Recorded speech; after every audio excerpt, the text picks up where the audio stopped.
Ladies and gentlemen, and welcome to the June 15th, 7 o'clock Wareham Board of Selectmen meeting. May I have a roll call, please? Yes, by the way, welcome back, everybody.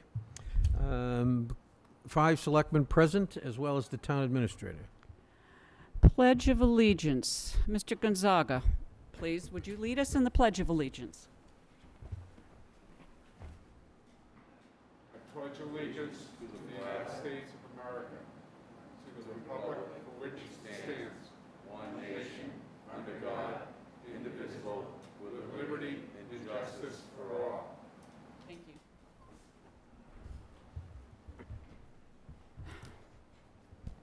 Announcements. Mr. Teitelbaum. Thank you. Mr. Muniz, announcements? Thank you, sir. Mr. Slavin. Just everybody, basically everything is opening up again, so anything you thought you want to do now is available. Locally, the VFW is providing, selling meals to help themselves as far as income, etc. on Wednesday and Fridays. The meals are very good, high quality, and they could use the help. Thank you. Let the record show that town council came in at 7:01. Thank you. Not bad. Mr. Tropiano, any announcements, sir? I do. I have a couple of announcements. One, the American Legion Post members of the Wareham Post 220 are planning to conduct their annual Poppy Drive for this Independence Day. Let's see, it's July 1 through July 5th. The funds received will be used to support local Legion programs, and I'm assuming you can go to their website and get more information. Next, we have the 2021 Summer of Love concert series. There's a whole series of them. I'll give you the dates: 6/23, 6/30, 7/7, 7/14, 7/21, 7/28, 8/4, 8/11, 8/18, 8/25. All shows feature comedian Tom Stewart. And they're held at the Onset VFW Open Air Pavilion on 4 Gibbs Ballpark Road in East Wareham. Reserve a table, seats. You can call 508-725-2657. And that's what I have. Thank you. I have a few. I'd like to reiterate something that Mr. Muniz has mentioned on several occasions, and that is that there are several openings on boards and committees in this town. I'd like to remind applicants that we suggest that you attend at least 3 of the meetings of the board or committee you wish to attend, which of course was really difficult during the past 15 months. We also strongly suggest you look at the town website for that committee and look at the description of what the committee does or hopes to do. Should you have any questions, contact either the chair of the committee or any member you might know. And please, read the volunteer handbook, which is online. It explains the duties and responsibilities of being a board or committee member. Specifically, I want to announce that there are openings on the Capital Planning Committee, the Planning Board, and the Finance Committee.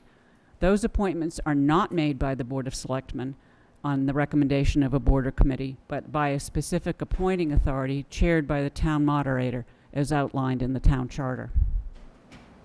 The Wareham High School class of 2021 was an extraordinary class for many reasons, not the least of which is the impressive schools the top 10 students are attending.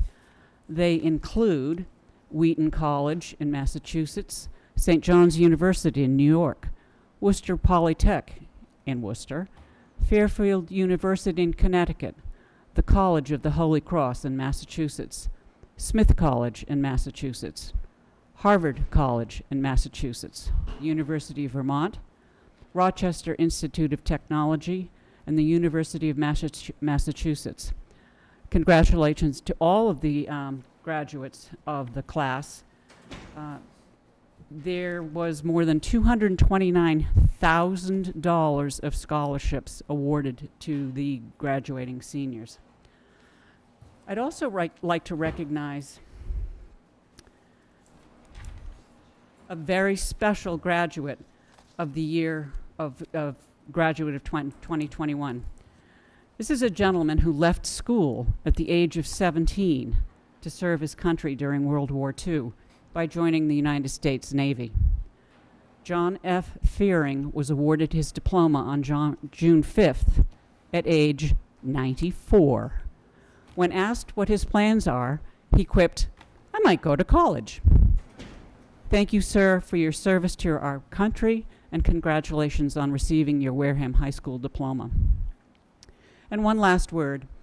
In her valedictorian speech from Wareham High School, Adriana Dillon, who ran track for ORR because Wareham could not field a team, said the following: "Spending time on another school's team made me appreciate where I come from. I've spent a lot of time trying to figure out what makes Wareham so different from other communities. I just can't think of any other words to describe it besides home and family." We will move on to citizens' comments, and I will remind you that you have 2 minutes to speak. And we are not going to be engaging in conversations with you. It is comments only. So, are there any citizens who would like to address the board? Mr. Jepson, would you come forward, please, and state your name? And I would suggest removing your mask, sir, only because the mics are picking up furry language. Thank you, sir. Thank you. And bring your mic closer, please. Don Jepson, Precinct 3. Yeah, a little closer. Is that better? Okay. I just wanted to add a couple of comments after the town meeting that we just had. And one of the things that was discussed when we were there that got defeated was the proposal that $830,000 in CPA funds be given or assigned to Penrose, which is the developer at Littleton. I don't quite understand the logic behind it. I'm sure there's logic, but I say, because we have spent, or I say this board, not we, I mean the board, had spent a certain amount of time trying to discourage a 40B project, which was on Red Brook, and yet that's a 40B project. And at some time, it would be nice that the citizens are made aware of why the decision was made to contribute more than $750,000 to a for-profit organization. Okay. So if that could be done at another time, I know this is not a question and answer format. So that's one of the things that went through my mind. The other thing that went through my mind was there was a lot of discussion last night at the planning board about what was not a solar plan, but really is a solar plan for 80 Makepeace and a number of other companies. And I think the citizens of this town should be given a summary of all the past dealings that we have had with companies to put in solar plans, to find out exactly what it is that the town has received. And I think that's on the mind of a lot of people, and I think that would help people to make a better decision whether or not this is something they should vote for or not. And I know this is not intended to be secretive. It's just one of those things that popped into my mind, and I'd just like to share with you. 1 minute warning. What's that? 1 minute warning. Okay, thank you. One of the things I noticed that Sandwich did recently, which was they engaged a company, AMP Energy, to do a solar field. And in addition to doing 100-foot setbacks, the company is decided that they were offered to purchase 4 additional acres of property and deed it over to the town. And the ultimate situation is that they will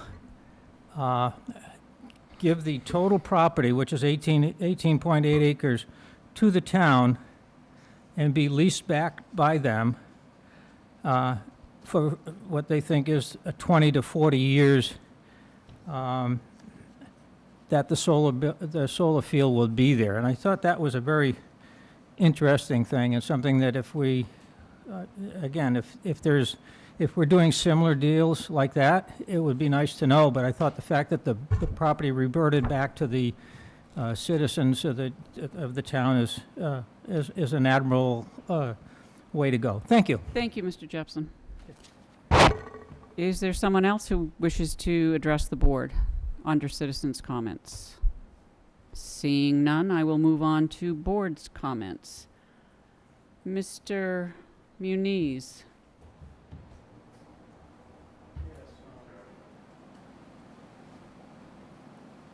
As we've been, I guess I'll follow up on Mr. Jepson talking about solar. And we're putting together a solar bylaw committee. I'd like to formalize that and have it as either a board-appointed committee or part of the zoning review committee so that it's formal. And they have regular meetings, and the meetings have to be posted and minutes taken. And also give them a date to complete it by. I don't know if the fall, so the committee would be sunsetted. I don't know if the fall's reasonable. Would all like to do that, and that would be the goal, but if not, probably spring 22. So I'd like to see if we could have this put on next week's agenda for discussion. It will be the 29th, sir. The 29th. Okay. And that's all. Thank you. Mr. Slavin? Board Well, comment? obviously, it's summertime, and we have the usual situations with trash on the side of the roads, et cetera. We've had several different groups in the last week and a half clean up, and one was on Narrows Road, Minot Ave, and it's already accumulated the same day they were doing it. I saw someone actually throw trash out at the people as they were picking stuff up. Just keeps Excuse going. me, is your mic on? Yes, it is. Can you You want me kiss to, it? Would you like me to swallow it? There you Yes, go. please. I can do that. My wife didn't hurt me too bad after town meeting. We have the usual yard sale signs and all kinds of Mosquito Mary, Mosquito Joe, Mosquito everybody, signs placed everywhere. It's pretty straightforward. We've been at this for a long time. The town really is not going to just sit by and continue. We have to fix the trash issue, and it requires all parts of trash. We're starting to pick up signs everywhere. I believe the Mosquito Mary signs were picked up in one day, over 20 signs alone, all on town property. Some were nailed to trees, some were tied to utility poles, etc. And again, if someone's going to put up a yard sale, I don't think we're going to be that bad about it, but at least take your sign down after the sale's over that day. Don't leave it there. And please don't nail things into trees and utility poles. You nail into a tree, you can kill a tree, just so you understand. When they do take them down, most of the time they leave the nails behind as well. And that's really kind of all I have under board comments for right now. Thank you. Mr. Titlebaum? Yeah, I'd just like to thank everybody who showed up on Saturday for the town meeting. It was kind of a marathon, but then I found out about 10-hour meetings in another town that started at 7 o'clock at night and didn't get out until 1 in the morning, and when I look at it through those lenses, I guess we didn't do so bad. The moderator did a good job. It was a long meeting, got rambunctious at times, which is fine. One of the reasons it took so long, just so people understand, is this was basically 3 town meetings worth of business, aside from financial articles that we had to pass over the past year to keep the town running. It was about 3 meetings worth of zoning articles, bylaws, and everything under the sun that, basically came to roost on this one town meeting. So that's why it took so long. Otherwise, it might have only taken 2 or 3 hours. So anyway, thanks to the moderator and the clerk, town administrator, town council, the members for making this successful. Thank you. Thank you. Mr. Tropiano? All set. No, and I'm all set too. We have a 7:15 dog hearing, and I have asked Mr. Titlebaum to please run the hearing, as he has a lot of experience, and he's a whole lot meaner than I am. Mr. Titlebaum? Yeah, I'll ask for a motion to open the dog hearing. So moved. Second. Requires a roll call vote. Derek? You don't vote. Patrick, yes? Patrick does. Yes. Judy? Alan? Yes. Jim? Yes. Myself? Yes. Okay, the hearing is over. I will call the animal control officer and Mr. Worthen up to the table here. The way this works, it's actually like a little mini trial. It's an adversarial proceeding. The animal control officer effectively is a prosecutor. She will go ahead and read a complaint letter into the record. Witnesses get sworn in. Testimony is taken. The defendant, in this case, is Mr. Worthen, has an opportunity to cross-examine each witness and to question the evidence and to make his own statements to the board about what he thinks happened or what he thinks should take place. And that's pretty much it. So I would ask the animal control officer first to read the complaint letter into the record. And both of you, please bring the mics right up to you. Thank you.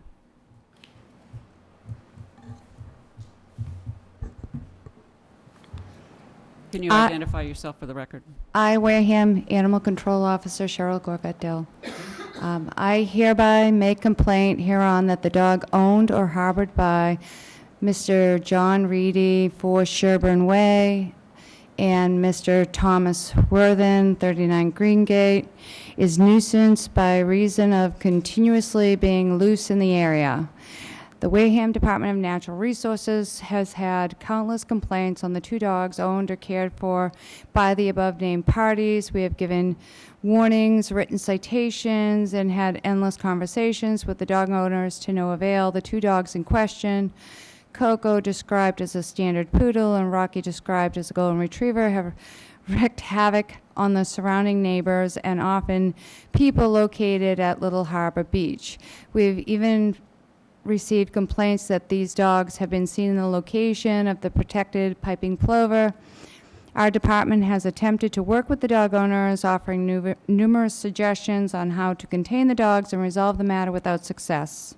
This complaint is made under penalty of perjury. Okay, thank you. I would ask anyone else, and these 2 as well, to raise their right hand so they can be sworn in. Is there anybody else who intends to testify in this? Okay, nobody. Okay. Yes, there is. Oh, there is somebody. So everybody stand up. Yeah, Yeah. if everybody would stand up, please. That is going to testify. Right. Okay, raise your right hand, repeat after me. I state your name, I, Tom Worthen, do solemnly swear do solemnly swear to tell the whole truth, to tell the whole truth, and nothing but the truth and nothing but the truth in this matter. So help me God. in this matter, so help me God. Okay, thank you very much. Okay, we've got the letter on the record. I will ask the animal control officer to testify and provide any further evidence she might have. Thank you. So our department has been working with the dog owner, who's been very reasonable and considerate and making efforts to improve the situation. Fortunately, the efforts have not been successful, and we've continuously had a problem. The problem is the 2 dogs get together, and they're not dangerous. It's a little bit of a different hearing. They're not attacking people. They're not eating people. We don't have dog bites. However, they are definitely creating nuisance. Our department is constantly responding to the complaints. The dogs have been on the golf course. The dogs have been on the beach. Now we have a federally protected area where the piping plover are. We've had people say that the dog's on there. We have had complaints that the dog's on different people's property. Sometimes our department is getting complaints on a daily basis. We've written citations. We've given warnings. I've personally picked up the dogs on more than one occasion. And we've received photographs of the dogs down on the beach. So we're here in hopes that we can find a way to prevent this situation from continuing. Okay.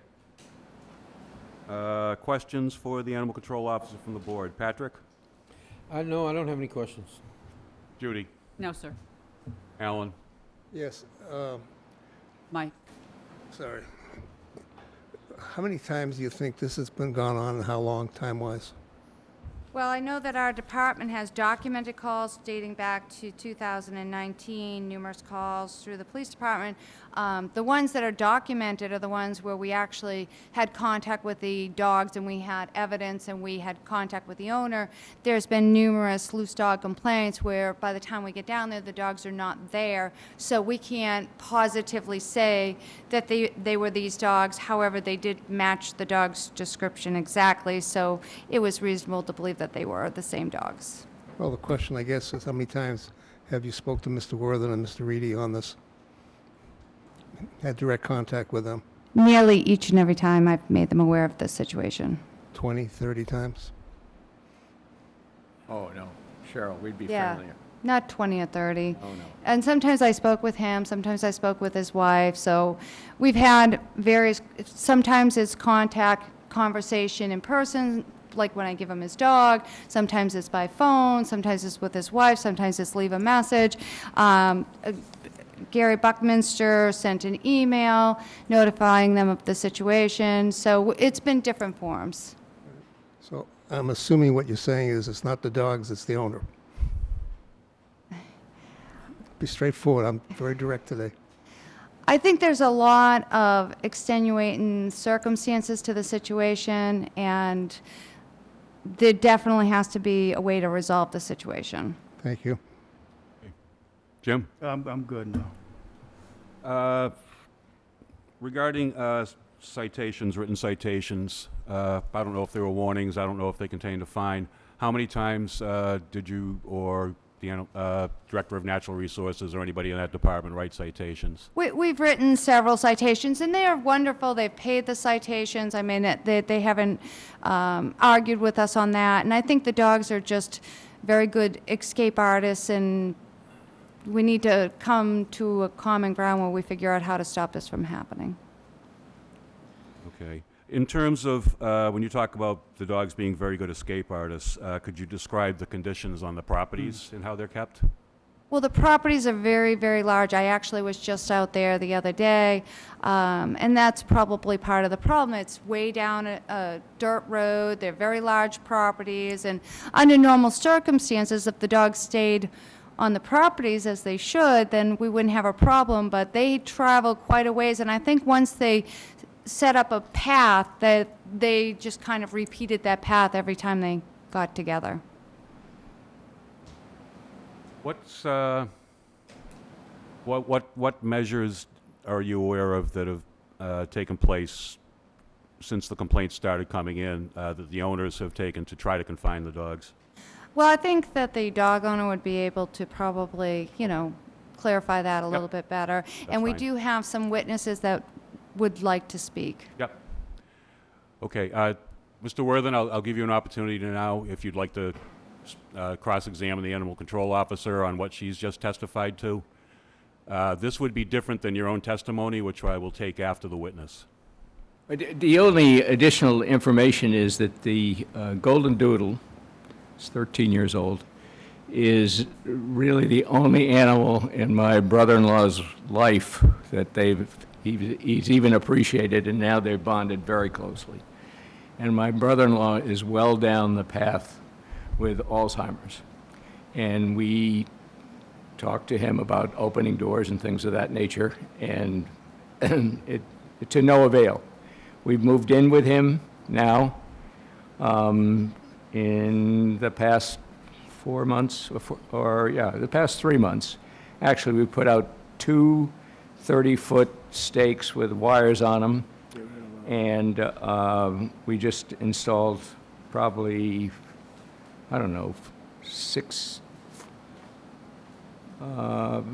16 square feet of fencing around to put the poodle in.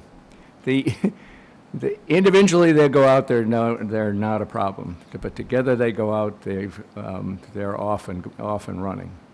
The one nice thing about it I can say is that I've met more neighbors as a result of these dogs on a very friendly basis, because they're certainly companion dogs. They're not threatening dogs in any way. And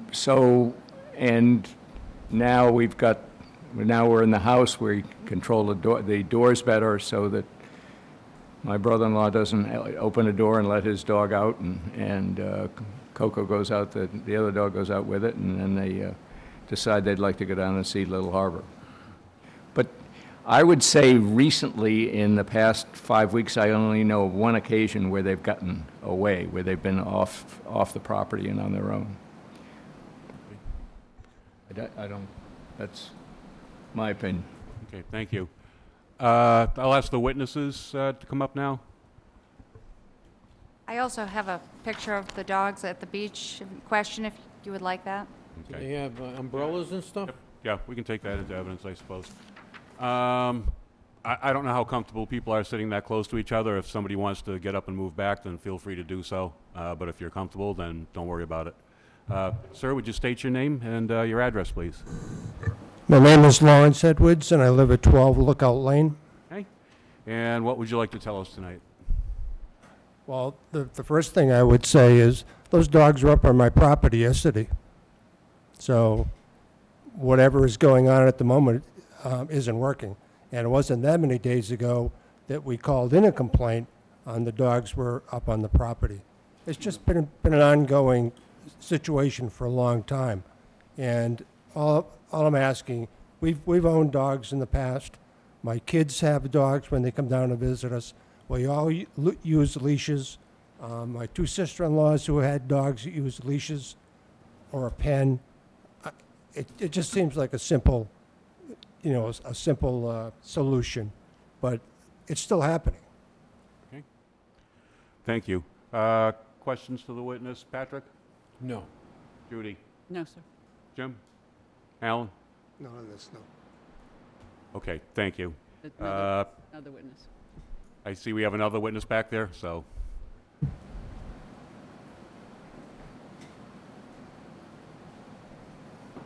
Good evening. Nancy Edwards, 12 Lookout Lane. Yeah. Really it hasn't- close. Pardon? Please, really close. Thanks. It really hasn't been in the last 2-3 years, or 2019, since the records have been kept. It's been much longer than that. And I first started calling Sherby Worthen because unfortunately, I know both owners, so that makes it very difficult for me. So I want to say that up front, and they're wonderful people. But I used to call many years ago Sherby when the dogs were coming up through our yard and doing their business, and I would call it because I would be concerned, because I thought, oh my gosh, their dogs are loose and they're probably worried and looking for them. So I called her a couple of times, and she was very apologetic, and the dogs, by the time I called, they had taken the path to go back home. So it really has been ongoing for many years. And I did continue to try to call, and I don't know if the landline has been cut off or changed or whatever, but I couldn't get through. And that's when I started.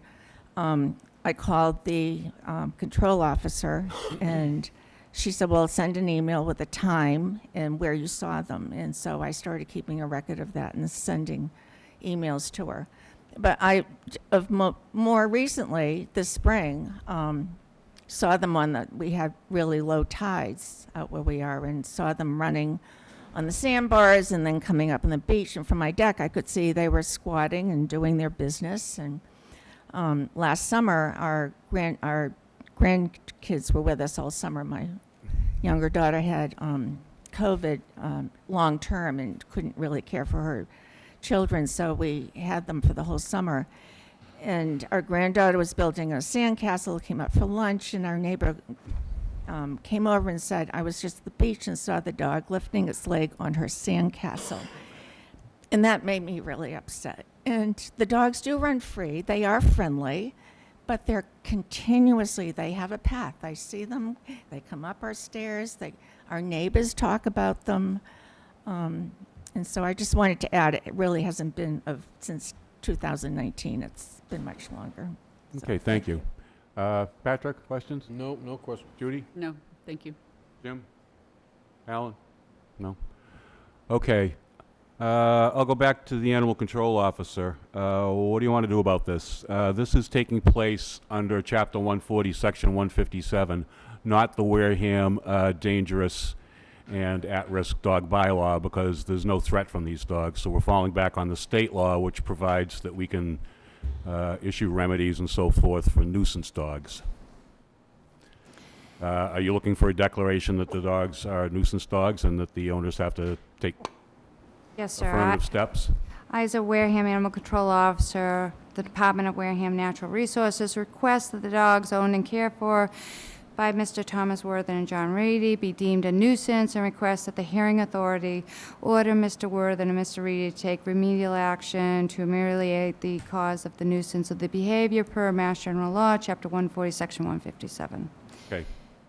140. Are there any specific steps you would recommend that the Worthens take at this point? I understand that, you know, we do have the issue with the brother-in-law, and I'm sorry to hear that. Yeah. And to be honest with you, that's why, you know, we've taken that into consideration. I try to always look at the gray of a situation. So, you know, I've certainly tried to be very understanding under all of the circumstances, and I know there's a lot of layers to this.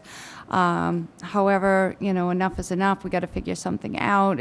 We actually just got another complaint yesterday and another complaint a couple of days ago. The easiest and least costly solution would be an electric fence. These dogs aren't dangerous. Normally, I don't approve of those, but this would be something that would be easy for us to, you know, have him install. Wouldn't be a big cost, and it probably would resolve the situation, being the size of the property. But that's merely a suggestion on my behalf. You know, my goal is just that the dogs remain on their owner's property. Questions for the Animal Control Officer, Patrick, on the recommendation? No, I think something has to be done. I'm not sure what the plan is, but, you know, it's got to be fenced, somebody's got to pay attention, something. I mean, it seems that it's time. Yeah. Judy? Yeah, I have a question of you. First of all, the dogs are properly licensed and inoculated and all that other good stuff. Correct. I always check first thing. Yep. Yes. And Okay. he's a good dog owner, and that's, again, one of the reasons why we've allowed this to continue so long, is we've been trying to work with the dog owner, and we do realize there's extenuating circumstances. My experience with electric fences, particularly with golden retrievers, is that they don't work. The dogs have enough fur to be able to say, nah, tickle and run. So I would not be happy with that suggestion. I'm not familiar with the layout of the property, but is there a way, perhaps, that there could be a fenced area where Mr. Reedy uses the door most regularly, and that would be fenced in? I'm not asking you a question. I'm sort of throwing ideas out there. I would not go along with an electric fence. Okay. Thank you. Jim? I'd like to know what Mr. Worthen wants to do. Fair enough. You'll have to lean forward. Lean forward, John. We're spending a lot of time on dog control. And yesterday was the first time that I'm aware of in the last 4 weeks that the dogs have gone away. And John opened the door, and individually they'll go out, but collectively they'll go out and stay around. But collectively they go out and go down the beach, and Sherby ran down the beach after them, and then they came back. But I think within the past 4 weeks, there's only been one occasion where I'm aware of that we think the dogs have gone. And when I say gone, they've gone toward Little Harbor. Can I ask you if the door is alarmed? So that when your brother-in-law does open it, or anybody opens it for that matter, that people in the house are aware that the door is being opened? That would be a good safety feature for him as well. Good thought. They're alarmed, but from the outside in, I guess. Yeah. Now, I mean, you could fence the areas around the door too, so if the dog does get out, or if your brother-in-law. And I'm not against electric fences. You can put different length prods on them. And the dogs, they're both, well, normally very intelligent dogs, the breeds that you have, and they'd pick it up quick. They don't work on every dog, that's true, but I think in the majority they do, for what I know about them. So, at this point in time, I'm good. Alan? Normally, we would say electric fence would be fine. Unfortunately, these breeds of dogs, since I've had some over the years, when you have an electric fence, it's like, oh boy, let's test this out. And they figure out, they'll bang at it and feel what it is, and they'll test it, and they'll eventually figure a way to get up over it, around it. It won't stop them because it's just the breed. They are intelligent enough to figure it out. It's really a shame because we're dealing with dogs that really, it's not their fault at the end of the day. Most of the dog hearings we get, I say it every once in a while, they get in trouble. It's the owners that are at fault. It's their problem, and sometimes they just don't want to fix it. I mean, this is happening too much, and it's not fair to the neighbors and stuff, and the neighbors are being pretty nice about it. I think after a year or two of this, I don't think I'd have the same laissez-faire attitude about it. I'd be a little more aggressive about it. So I don't think the electric fence will work for these two breeds of dogs unless the dog becomes very arthritic as they get a lot older. They can't move around. So it has to be some kind of fencing. Unfortunately, both properties and stuff have a lot of land. I mean, it's just not possible to fence all that land. So I think they're going to have to come up with some way of fencing an area and that's sufficient that meets the dog officer's needs and controls in a certain area, whether each one has their own fenced area or they somehow get together and they're locked into that area. They somehow join each other in a fenced-in area, because anything else is not going to work. Okay. Yeah, I'm not a huge fan of the electric fence myself. I would absolutely rule them out if these were dogs that had, run down to the beach and chomped a kid. But the equities are a little bit different here. Again, we're operating under the nuisance portion of the Massachusetts general laws. We're not operating under the dangerous dog bylaw that we have in town. So, I mean, I suppose I could live with an electric fence with the understanding that if that doesn't work, you're going to have to escalate and go to a real fence. What would your actual recommendations be? A formal recommendation would be for us to make a finding that they are nuisance dogs at this point. Do you want the freedom to work with Mr. Worthing going forward? Yes, and I to mean, possibly report back? That might be a way to make this happen a little easier. We're not in the landscape architecture or design business here. I don't want to go telling somebody they got to put fences here, here, and here, but not over there, because that's really not the way it should work. Do you want to try to do it that way? yes, that will be fine. Well, you know what we could do, I believe, is actually... Do we want to continue the hearing?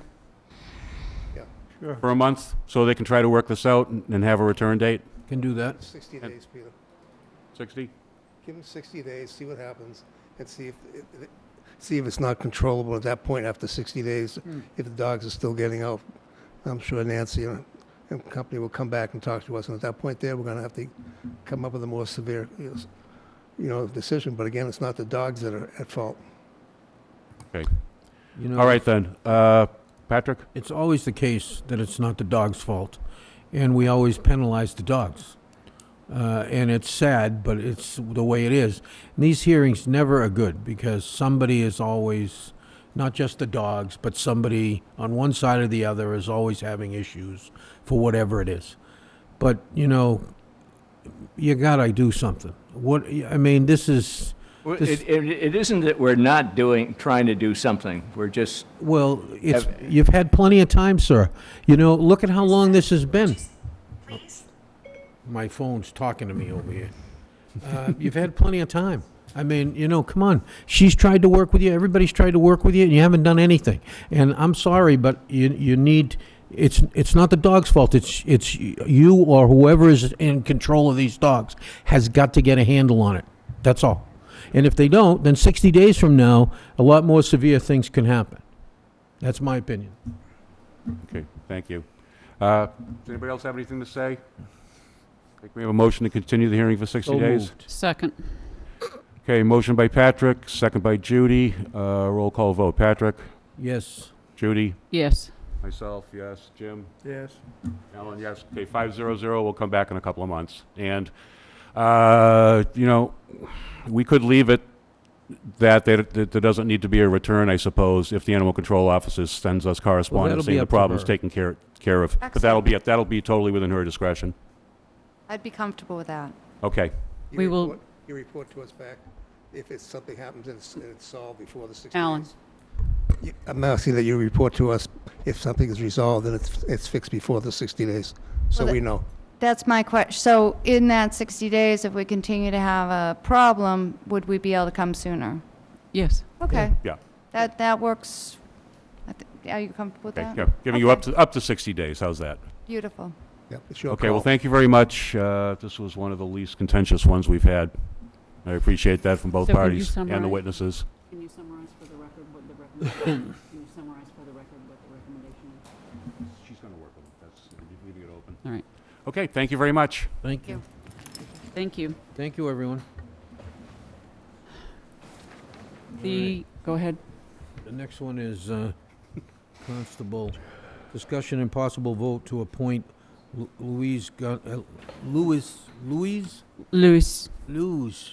Gonzal as a constable for the town of Wareham. Mr. Gonzaga, you're here, I believe. And would you like to address the board, please? You don't have to.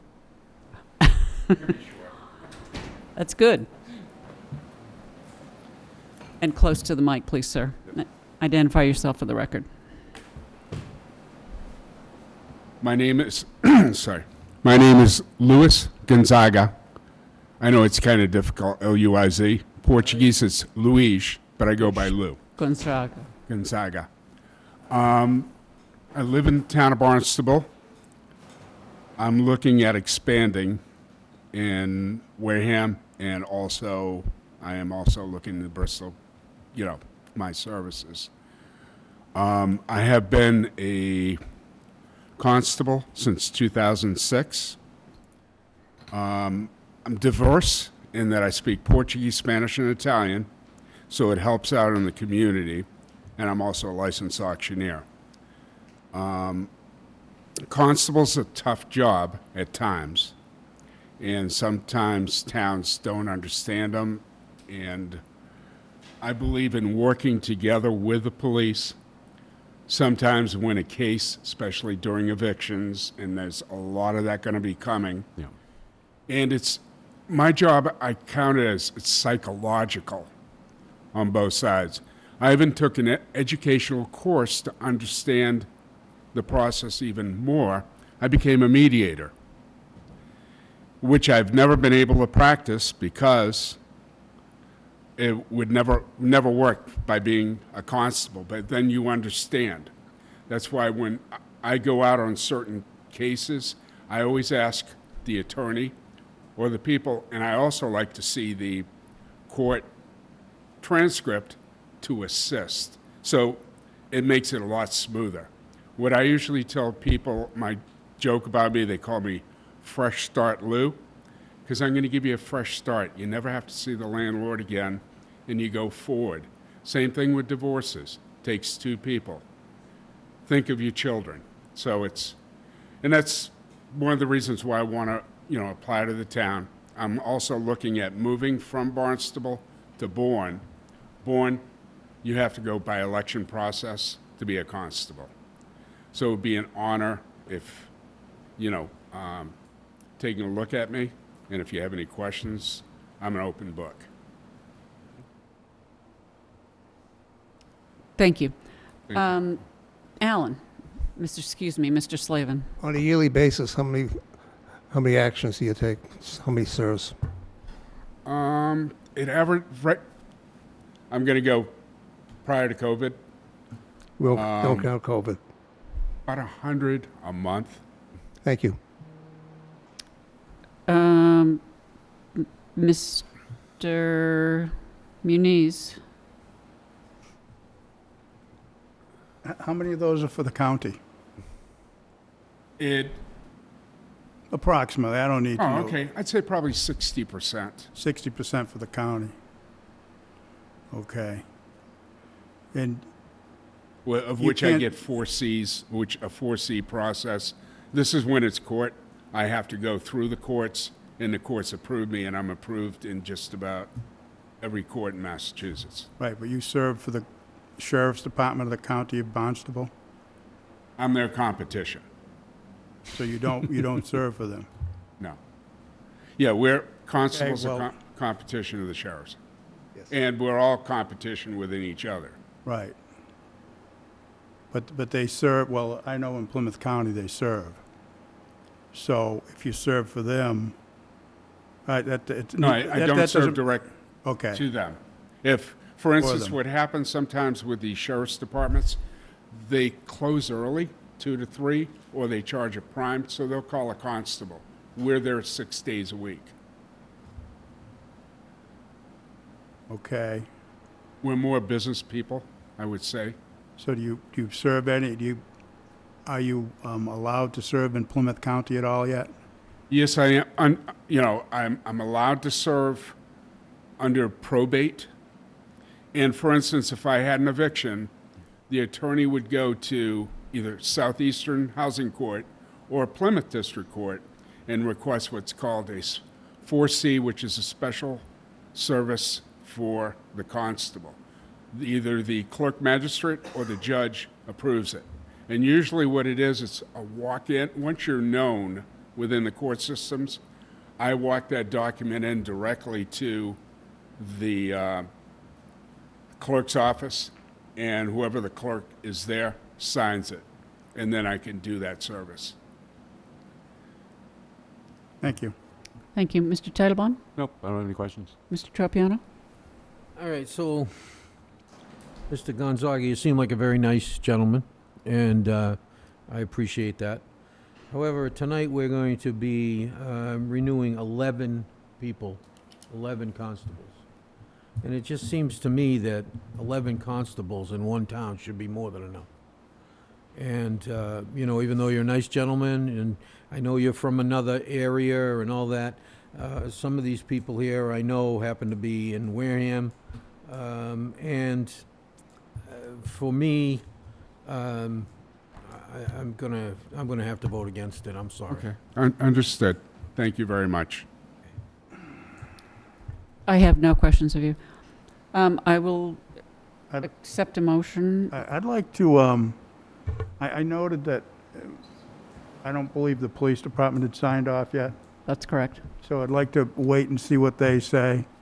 And at our next meeting, we can make a decision. You wouldn't have to come back. No problem. It would be June 29th. Yeah, and the, as Selectman Tropiano stated, I think it was, we started working on this, 2 years ago, we had 23 or 4 constables serving in town. And it's just a lot of paperwork. So we're trying to reduce the number, and we've become a little more administratively efficient at it. So, besides that, I think your application is excellent, and I'd like to hear back from the police department. We do that for all of the Oh, no, constables. that's understood.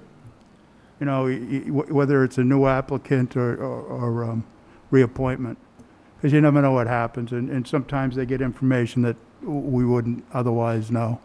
So is that your motion, Mr. Muniz, to postpone it until the 29th? And so we, Thank you. Second. There's a motion made by Mr. Muniz, seconded by Mr. Titlebaum. Is there any further discussion?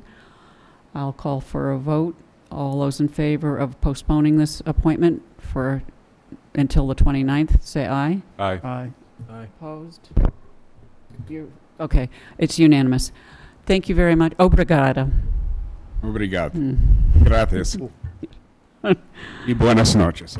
Yeah, I mean, Thank you. we're not taking a vote, we're just No, we are not. continuing. We're postponing it. And Okay. I can vote later. Okay, and now you have, And now I have a list, so I'm gonna kind of read these kind of quick, okay?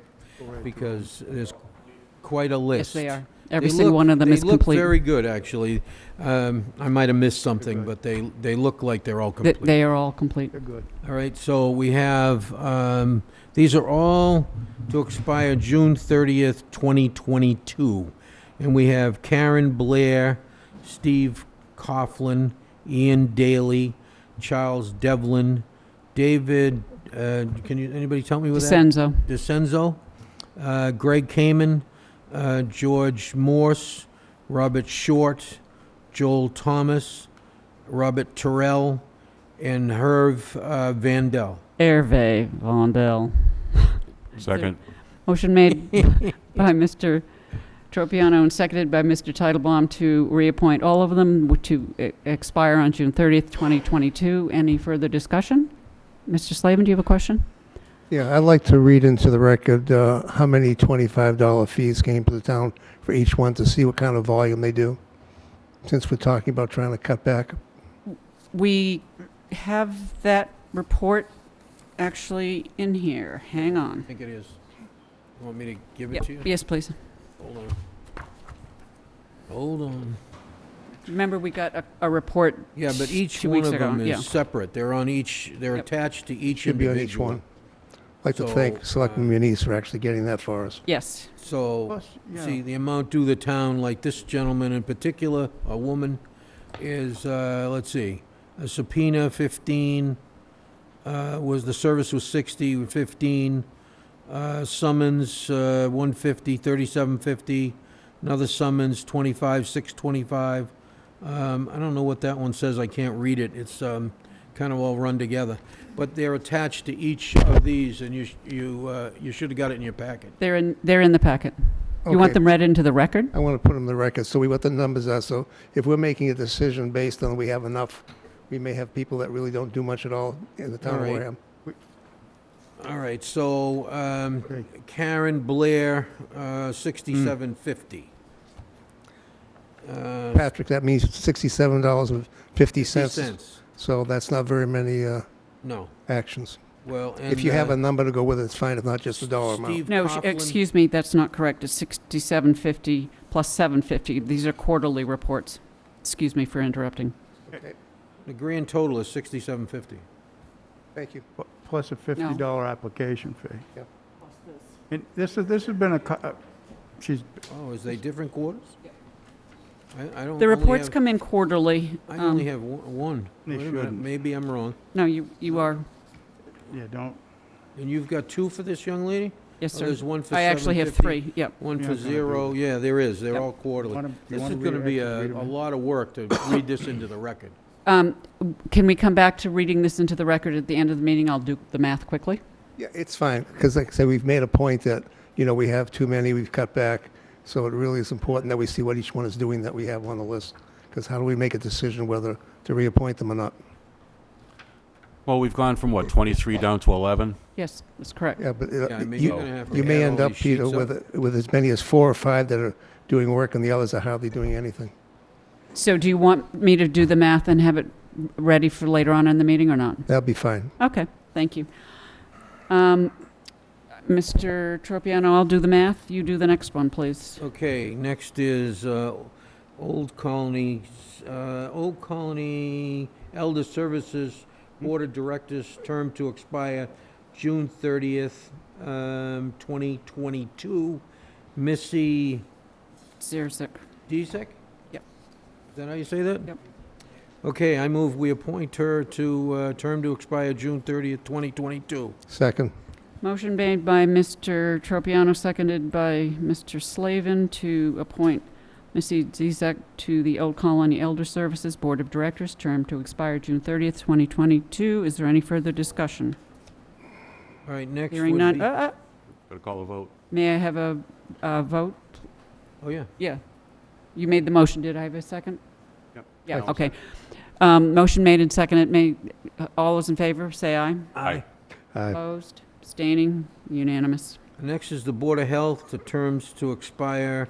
These are both associate members, by the way, and their terms expire on June 30th, 2022. Kathleen Waldron, and I believe it's Lawrence, right, isn't it? Yeah, Yes, it it's, is. Lawrence Perry. Is there a second to Second. that motion? Yep, Alan seconded. Okay. Motion made by Mr. Tropiano, seconded by Mr. Slavin to appoint Kathleen Waldron and Lawrence Perry as associate members to the Board of Health. Terms to expire June 30th, 2022.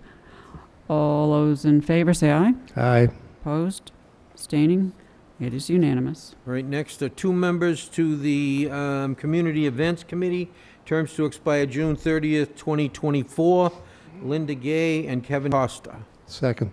Motion made by Mr. Tropiano, seconded by Mr. Slavin. Two appointments to the Community Events Committee, terms to expire June 30th, 2024. All those in favor say aye. Aye. Aye. Opposed? Abstaining? It is unanimous. All right, so next up is Sandy Slavin to the Conservation Commission, term to expire on June 30th, 2024. Now, the paperwork came through as an associate, but she's a full member, I believe, Chair. is the case. Not an She is. associate member. She is, she's co-chair. So, Do you want to wait on the motion? yeah, go ahead. No, I mean, do you want to wait until you have the correct paperwork? No, I just crossed it out. It's like a scrivener. Okay. You know, we'll re-sign it when they make the new one, but there's no reason to wait. Do I hear a motion? I make a motion that we do not renew Sandy Slavin to the Board of Conservation. Is there a second to that motion? It's kind of different. I'll second for discussion, I guess. Motion made and seconded for discussion only. My personal viewpoint on reappointing Mrs. Slavin is she's done absolutely nothing wrong as the Conservation Commission chairman. She's worked hard. I don't agree with every decision. We've locked horns over the bylaw many times, but at the end of the day, I think she runs a fair hearing. I think she takes in the evidence. Again, I'm not happy with the way they've been doing their hearings for, 20-something years now, where they let the conservation agent machine gun the proposals before the proponents get to speak to it.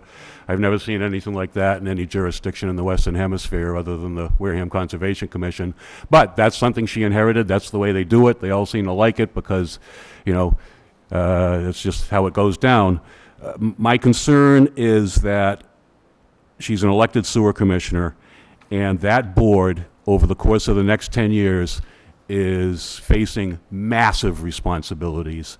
They are talking over $50 million in infrastructure that they're going to have to fund and get done to renew sewers and onset and Swift's Beach, outfall pipe, expansion of the sewer facility, and everything else. Mrs. Slavin works hard. You don't mistake me here, but she has too many responsibilities, and I feel that this is hindering her ability to really sink her teeth into the sewer commission. And in fact, later on in the meeting when we discuss liaisons, I know Patrick is typically the liaison of the sewer commission. I'm going to ask if the chairman will also make me the co-liaison, because I want to work with them on these problems. Again, most important board in this town going forward. Selectmen are going to decide liquor licenses, what goes on the town meeting warrant, and everything else.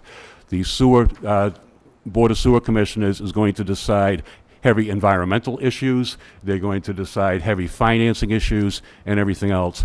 I actually want to liberate her so that she can go forward and go nuts on these issues. So she'll probably kill me for my thought process here, but that's how it works. I also know that Mrs. Slavin serves as the chairman of the Community Preservation Committee, and she sits on the Community Preservation Committee by virtue of the fact that she is the designated Conservation Commission member to the Community Preservation Committee.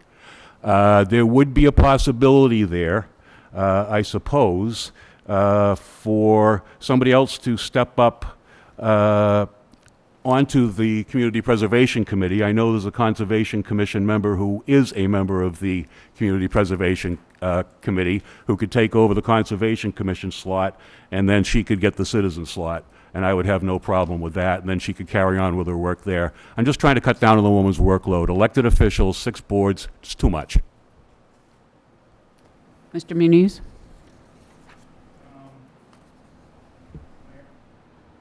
I understand what Mr. Titlebaum is saying, and I share the concern, but on the other hand, I work with her on committees, and we often have trouble getting people to fill committee slots. She's detail-oriented. She makes sure the minutes are done and the responsibility of the boards are taken forward. So she has some very strong skills on this. I understand what you're saying.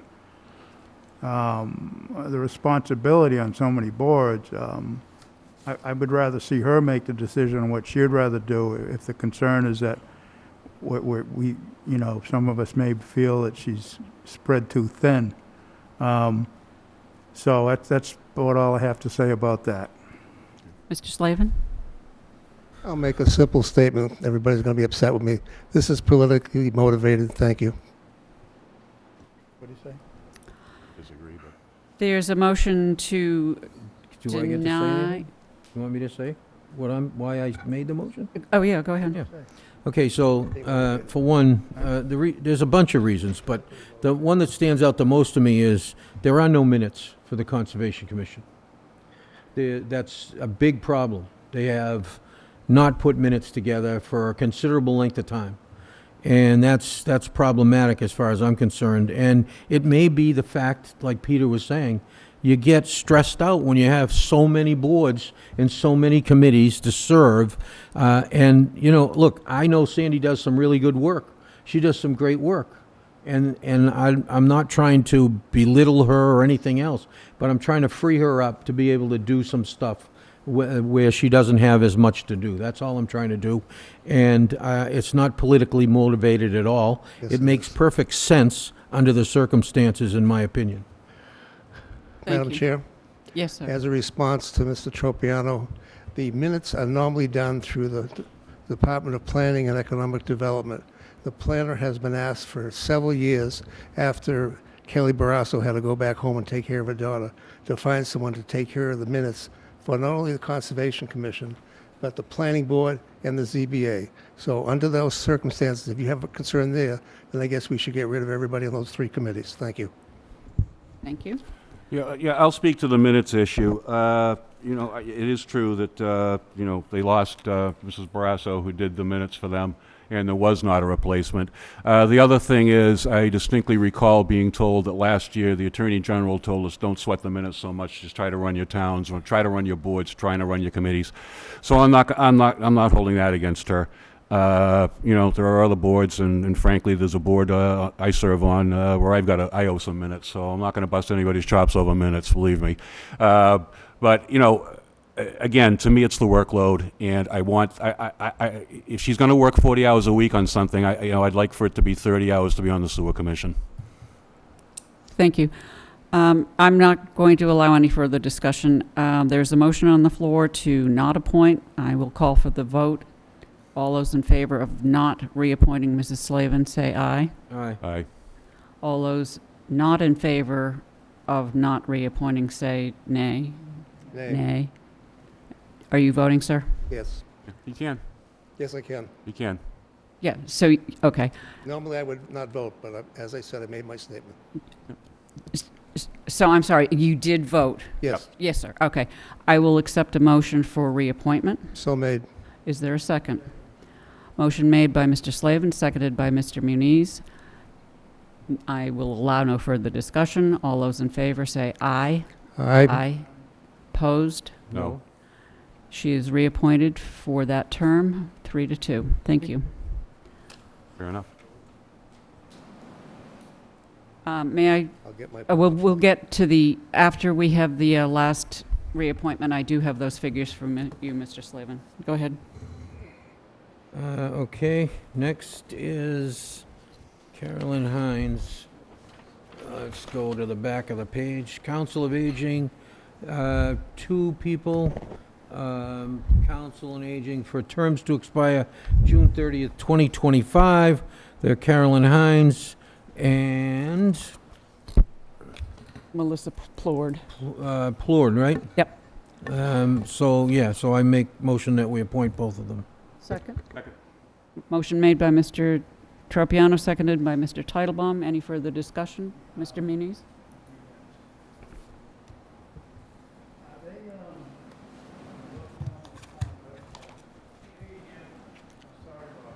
Excuse me. Can you take, when you speak? Yeah. Okay, I will do that, If you too. don't mind. How's that? Is that better now? Yes, sir. Ready? Hang on. Are they full-time members, or are they associate members? On the town website, it appears that they're full members. Doesn't No, list they're them both, as, it says they're both associates. right, but I'm just saying on the website, they're listed as full members. So it shows that the board of 9 members is filled, and then there'd still be 2 associate members. So that's why I'm inquiring. Well, if it says that they're full members, then they must be. Well, it doesn't say they're full members. It doesn't say they're associate members. Okay. So well, I'm this just says inquiring. I associate. just, The paperwork says associate. right. I'd suggest we put it off till the Yeah, next meeting. let's hold that Make one it off, clear. please. So can you withdraw your motion, please? Yeah, sure, I withdraw the motion. And withdraw your second? Second? Okay, thank you. We'll move on to the Historical Commission, please. Yep. All right, next up is the Historical Commission. We have 3 to a term to expire June 30th, 2024. Barbara Smith, Cheryl Knapp, and Angela Dunham. Is there a second? Second. Motion made and seconded. Motion made by Mr. Tropiano and seconded by Mr. Titlebaum. Do you have a question, Mr. Slavin? Yes, I'd like to break the question out for the first 2 and the third one as a separate, please. Would you withdraw your second, please? Withdrawn. Would you? Which one withdraw- does he want to break out? The last one, so with the last one, would you withdraw your motion, please? Okay, you mean Angela? Yes. Okay, So withdraw your motion, please. all right, I'll withdraw my motion and I'll... Now I redo it. will accept a motion. All right, I make a motion that we approve Cheryl Knapp and, who's the other one here? Barbara Smith, Hold on. Barbara Smith, to a term to expire June Right, 30th, 2024. June 30th, 2024, nothing's May I changed. have a second? Second. Thank you. Motion made by Mr. Tropiano, seconded by Mr. Slavin. All those in favor say aye. Aye. Aye. Opposed? Abstaining? It is unanimous. May I have Okay, another the next motion? one is Angela Dunham. I move that we approve Angela Dunham as a member of the Historical Commission with term to expire June 30th, 2024. Second. Motion made by Mr. Tropiano, seconded by Mr. Titlebaum. All those in favor of the reappointment say aye. Aye. Opposed? Abstain. Abstain? Okay. 401, thank you. All right, that takes care of that one. Next up, we have open space. All right, so in open space, we have Carol Melanson, Allenson. and I move, we approve her to the Open Space Committee to a term to expire June 30th, 2024. May I have a second? Second. Motion made by Mr. Tropiano, seconded by Mr. Muniz. All those in favor say aye. Aye. Opposed? Abstaining? It is unanimous. Thank you very much. Okay. I'm quickly going to read into the record the dollar amounts that Mr. Slavin had asked for. Karen Blair, $75. Stephen Coughlin, $117.90. Ian Daly, $25. Charles Devlin, 0. David DeCenzo, 70. Gregory Kamen, none. George Morse, $56.25, excuse me. Robert Short, $57.50. Joel Thomas, $15. Robert Terrell, $30. Hervé Vondel, $20. Okay? All right, next is the discussion and possible vote on the renewal of the... I'm sorry, excuse me? Did we vote to appoint them all? Yes, Yeah. we did. Okay. Did we? Okay, earth I don't think we did. removal permit No. for Oh, you don't Highland. think No, you didn't Oh, call for a motion. hold on. Ooh, Okay, so we held off on that motion, on voting on that motion until we had those dollars read into the record. Now, who made the motion? Mr. Tropiano did, right? Seconded by Mr. Titlebaum or Mr. Slavin? No, Who seconded it? I don't think we did. Okay. May I have, all right. I'd like to make a motion, see if this passes. I'd like to reappoint anyone who is over $30 on the list. And anyone who is $30 and under, not to reappoint. So that would be reappointing Blair, Coughlin,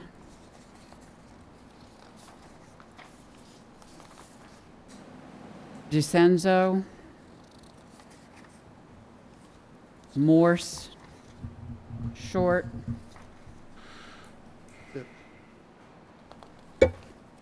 one of them, $30 and over. $30 and under, not to reappoint, Okay, so $30 they would be reappointed. would not. Terrell, those are people who made, who, And then I would ask that we reach out to the police department to see if that's sufficient number at that point. And if it's not, then we can add more people to it. If that's okay, there's a motion made by Mr. Slavin. Is there a second to that motion? Second. Motion made by Slavin, seconded by Titlebaum. Any further discussion? All those in favor of those, however many there are, say aye. Aye. Aye. Opposed? No. Abstaining, 410. Next, All right, next is discussion and possible vote on renewal of earth removal permit for Highland Inc. This has been an ongoing thing. Although, I did speak to Mr. Manise, and there's some information that he'd like to have. In view of the permit expiring tomorrow, I would like to extend the permit for 1 month, 30 days, and then have this come back on June 29th, please. is that a motion? Yes. And is there a second to that motion? Second. Motion made to extend the permit, which expires tomorrow, for 30 days, and we will bring it back before this board on the 29th of June. All those, Mr. Slavin? Just for information for the public as well, Highland is the Graziano property. Yes, that is correct. So I was under the impression they stopped doing any action whatsoever on the property of removing soil. They were up for sale. So are they going back and reactivating the sand pit, gravel pit? To my knowledge, and Brian Wallace with JC Engineering on behalf of Highland. To my knowledge, they've been operating that the earth removal as regularly as they have been in the past. So that will be part of the questions that would be answered, Mr. Slavin. Yeah, because I don't remember seeing a report from John Churchill. We usually get a quarterly report. Oh, we get them all the time. We get them We get them quarterly. every quarter. I know, but I don't remember seeing one in the last We will have quarter. further information brought was forth one on there. the 29th. I just want to make sure because Yeah, that's what if Jim they're not wants. if they're not in operation. That's what Jim wants to clarify as well, so Thank you. shouldn't be a Thank you. problem. So I have a motion to extend for 30 days the permit with a return date of the 29th with all of the information that Mr. Muniz and other people are looking for. And if you would just send that information, your request to Mrs. Slaney, we'll get it for you. Correct. Thank you. Correct. All those in favor of doing what I just said? Aye. Aye. Opposed? Abstaining? It is unanimous. Okay, Aye. Oh, okay. awesome. Thank you. All right, next up is the application for a change of manager for BPOE Wareham, New Bedford Lodge of Elk 73, 2855 Cranberry Highway in Wareham. And the manager's name is Stephen D. Hunt. Will be the new I'm- manoger. Presuming you are Mr. Hunt? Yes, I am. Okay. Yes. And with you? Are you going to be speaking? No. Okay, fine, thank you. Would you identify yourself for the record, please? Stephen D. Hunt. Okay. I am the current exalted ruler of the Wareham New Bedford Elks, Lodge number 73. And this is simply for a change of manager? Yes. Correct. And all of the paperwork? I is believe in we've set in all the paperwork. I did the right sir. steps. Yep. Yes, Paper is here, and the query has been submitted. Right. Do I have any questions of Mr. Hunt? I have one. Have you done TIPS training? Yes. I'm tip certified. That paperwork also should have been submitted. I didn't see it, but maybe it's in there. Is it there? Good man. Yep. It's here. Thank you. It's here. Thank you, as well as the quarry. Any further questions? All those in favor of authorizing the change of manager from BPOE Wareham, New Bedford Lodge of Elk 73, Inc. at 2855 Cranberry Highway, Wareham, Mass. to Stephen D. D. Yep. Stephen D. Hunt. Before we vote, Madam Moderator, I need to make a public statement. I am a member of the Elks, and I have done projects with them, helping them over the years. But I have no financial interest, and I'm not an officer. But I want the record to show that I am a member. Thank you. All those in favor of approving the change of manager, say aye. Aye. Aye. Opposed? Abstaining? It is unanimous. Thank you. Thank you. Thank you very much. Okay, next up, The paperwork, Mr. Hunt, Thursday's a holiday. We're closed on Thursday this week because of the holiday. So we're usually closed on Friday. So next week sometime, we'll get it All right, done. I'm sorry. that's okay. Thank you. Thank you. Thanks. Good luck. Have fun. All right, next up is, I move that we approve the application for Paul Rose, 4 Gibbs Ballpark Road, Onset, Massachusetts, for 7 one-day liquor licenses, June 20th, 2021, between 12 and 7 p.m., June 23, 2021, between 6:30 and 9, June 30th, 2021, between 6:30 and 9, July 7th, 2021, between 6:30 and 9, July 14th, 2021, between 6:30 and 9, July 21, 2021, between 6:30 and 9, and July 28th, 2021, between 6:30 and 9. Is there a second? Second. Motion made by Mr. Tropiano, seconded by Mr. Slavin. Is there any further discussion or questions? All those in favor say aye. Again, I'm sorry. Yep. I've been working with the VFW on doing car shows there to generate income from them and some of the other things. So again, I don't have any direct financial interest because I don't get paid or do anything as far as the car show. It's just work that I do. And again, I am not an officer or a member, actually, of the VFW. Thank you very much. All those in favor of approving those licenses, say aye. Aye. Aye. Opposed? Abstaining? Mr. Slavin, do you have both of those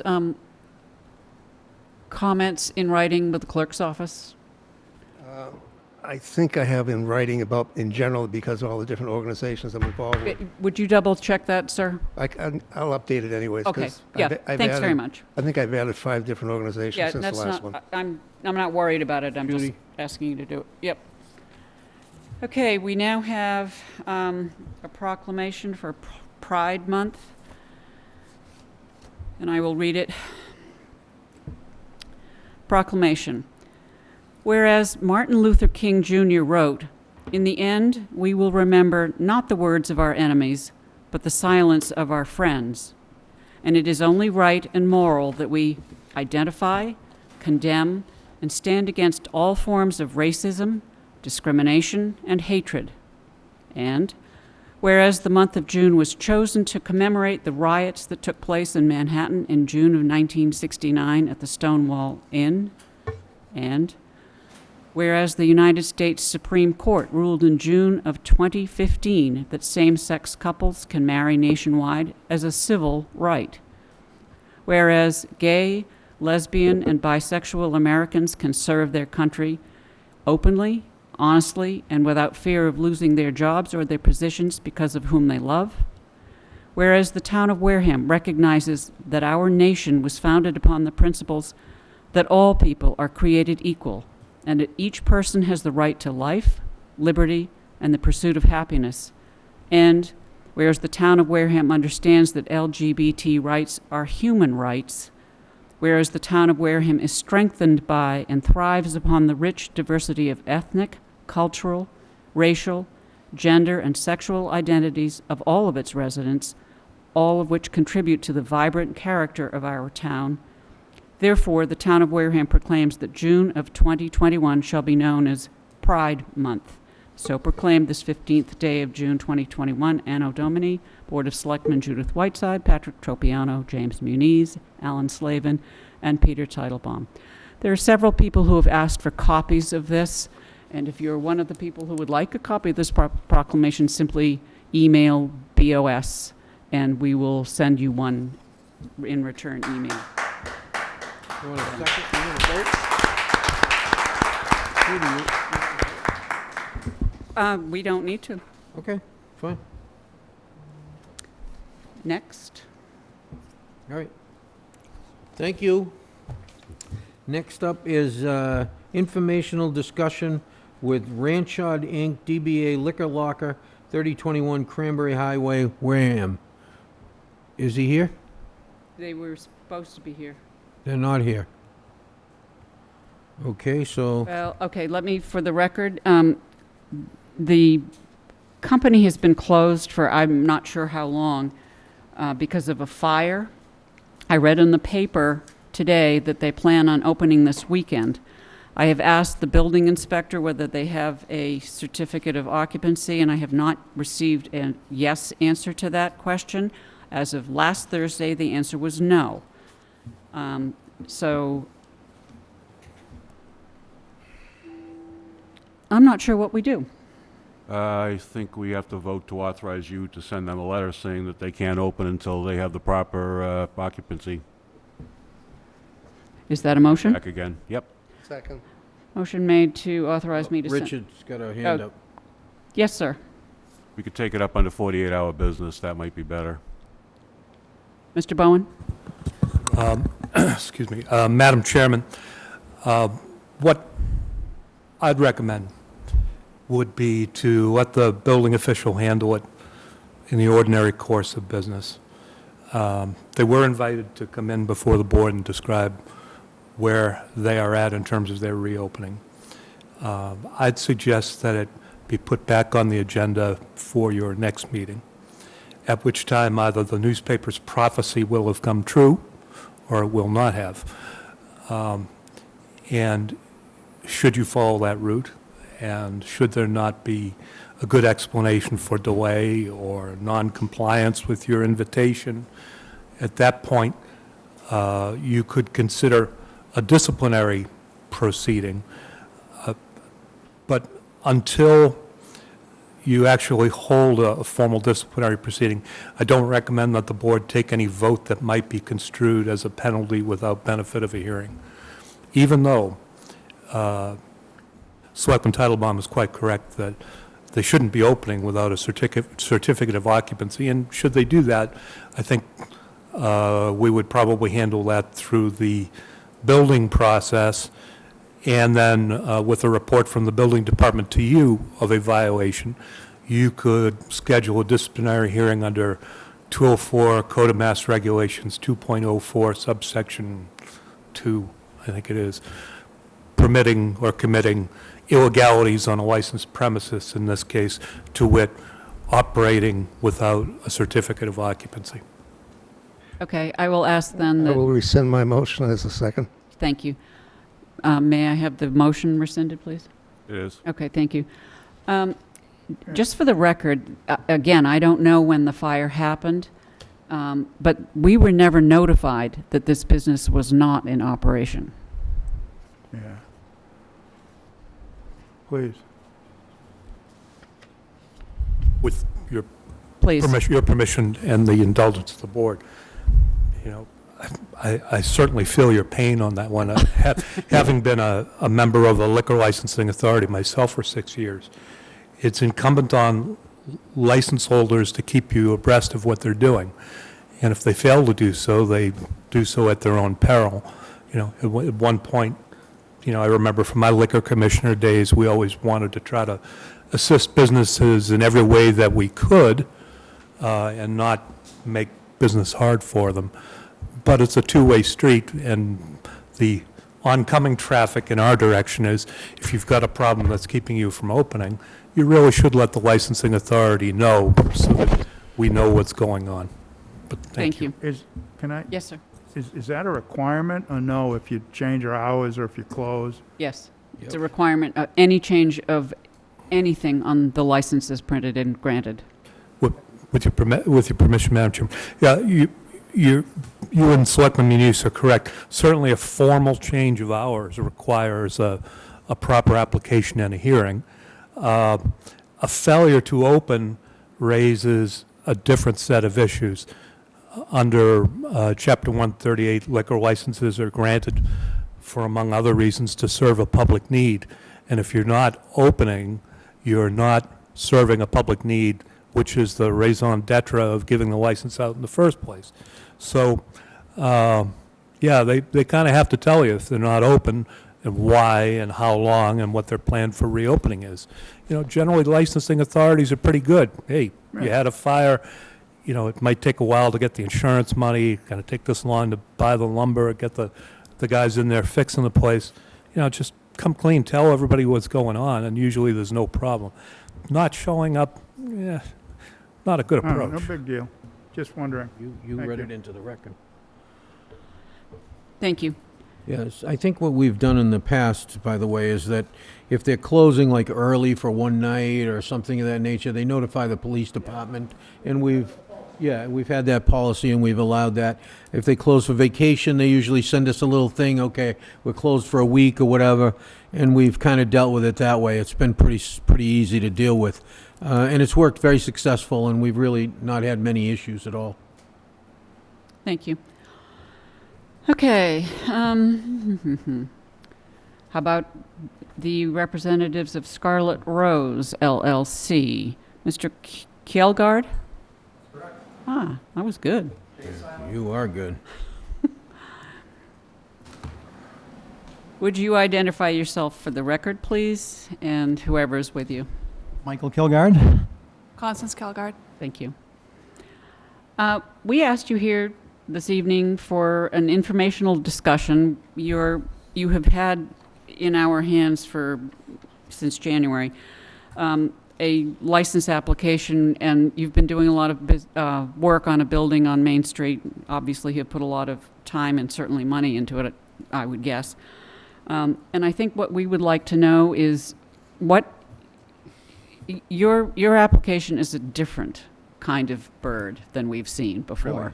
So if you could explain what your concept is, I think that's really what we'd like to hear. It's a wine bar. If you've been to the 1620 or the Uva in Plymouth Center, that's the vibe we're going for there. The food menu is very limited. We're not going to have a full kitchen. There's no grill. There's no hood. It's going to be more of a tapas and panini type of menu. The hours are going to be not too late. We're planning on staying open till about 9, and Monday and Tuesday are off. That's what we came up with, right? Monday and Tuesday are off. The seating for about 45. That's the design inside, and then outside there'll be like a cafe style seating arrangement.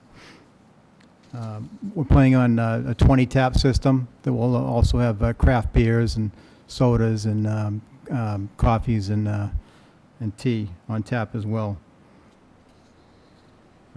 I guess the concept is we're looking for a Class A space like the 1620 and the Uva, that kind of thing. A place to meet your friends and enjoy some music and have a drink. Questions. Mr. Teitelbaum. Hi, it's nice to finally meet you. Yeah, I know. Yeah, I knew of a little bit of your intent through the owners of the Americana Cafe. Right. And I know you've been talking with them. Possibly at one point I think you were thinking maybe of doing some kind of joint venture with them. When you talk about outside, are you talking directly behind the building? Behind and on the one side. Okay. Yeah. The building, well, sorry, go ahead. That was the only question I Mr. had. Muniz. I see that the back where the deliveries came in, when it was the flower shop, you're turning that into a patio. And where will your delivery trucks pull into, and where will you have your dumpsters? There's room for a dumpster. There's a cooler going in behind the building where the old cooler was. We removed. That's going to be a standalone cooler for the beverages. There's a room for a dumpster beside that on Center Street. We do have the plan in front of Right, you. I saw the plan. So what about deliveries? On the same side, from Center Street. On the street, the Yep. trucks will stop and? Yep. Okay, and the seating on the side between, I guess it would be yourself and, is it the smoke shop? Yep. There's not a lot of space there. So I know that, outside, I know I've seen it. Outside seating is separate from inside seating. So we're just discussing this tonight. That's correct. Yeah, and on that side, it'll be small tables alongside of our building, two-seaters. So Right. it's 3 or 4 tables on that side. And is there enough room for that? Yeah. The way the property line goes and everything? Sure.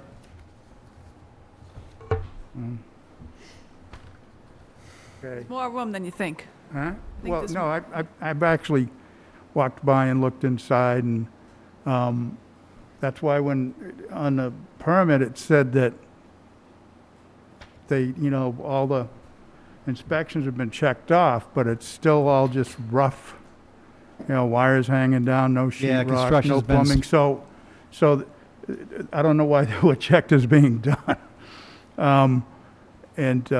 You're a little ways off. I like the idea of a tapas bar.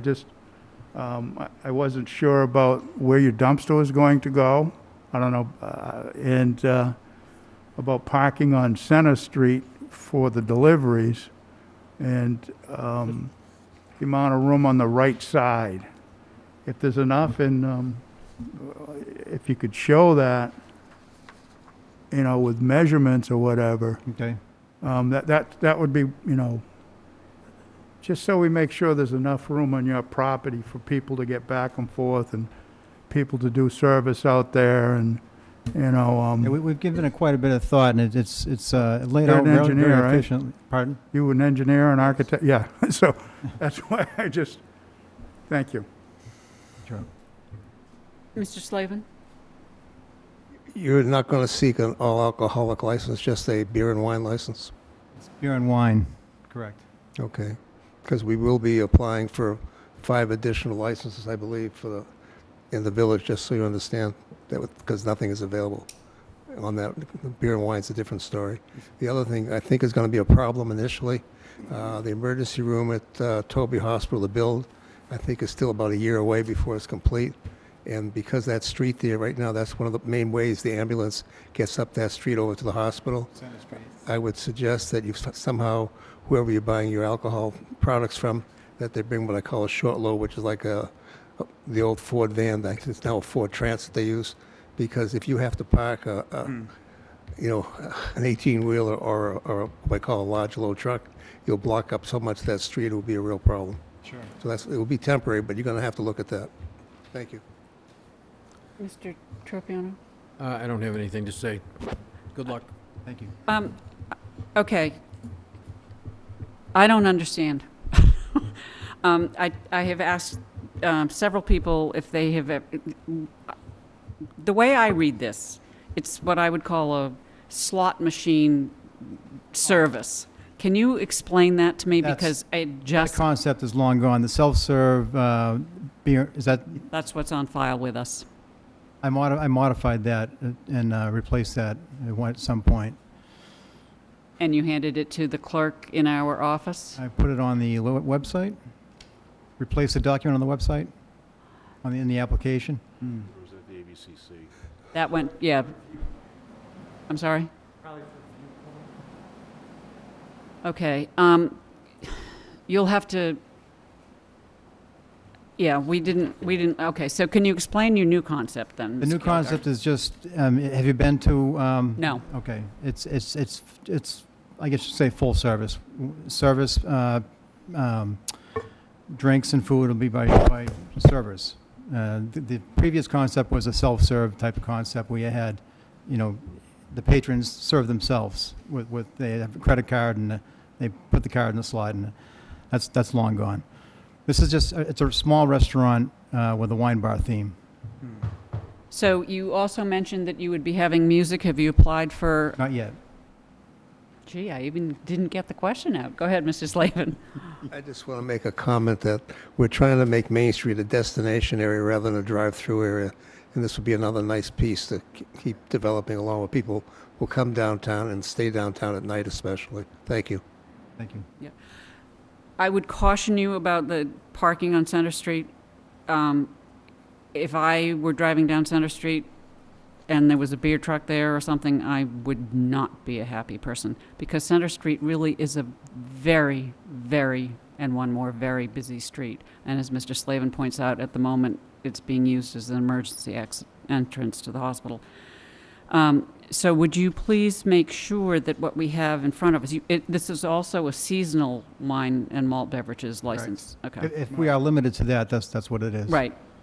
As you may or may not know, we have applied for five additional pouring licenses for the downtown Wareham. That was passed at our town meeting, Okay. our marathon town meeting on Saturday, but it will probably take 6 months to get approved. based on the way things have been going.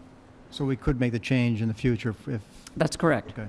So, Madam Chair. if I Yes, may, sir. And I'm sorry, I think you've addressed one of the big confusion was the former thing. I think this is fantastic. I'm looking at the other business they've been referencing, charcuterie boards, things Exactly. like that. Sounds amazing. So it's, and you can probably tell I like to eat, so, and, you know, so we'll look forward to it, so. Thank you.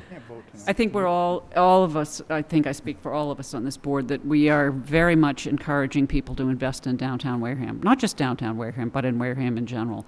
And it's clear that you've spent more than $1.38 on that building. And it's clear that your background gives you a lot of information. I was going nuts trying to understand what you were doing because I didn't have the updated information. Right. But I'm very pleased that we have that. Could you, if you would, make sure that you have that on file with our office, the Board of Selectmen office as well? Just double check. Yep. And this week is not a good week because Thursday is a holiday for us. So maybe next week or something you could double check on the paperwork. Sure will. Any other questions of these nice young people? Just let us know how we can help. Thank you. We Yeah, thank appreciate you very it. much. And welcome to Wareham. Thank you. Thank you. Thank Good you. luck. Thanks. Okay, I'll accept a motion to appoint an MBTA Advisory Board member.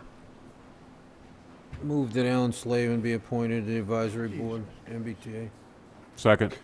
Motion made by Mr.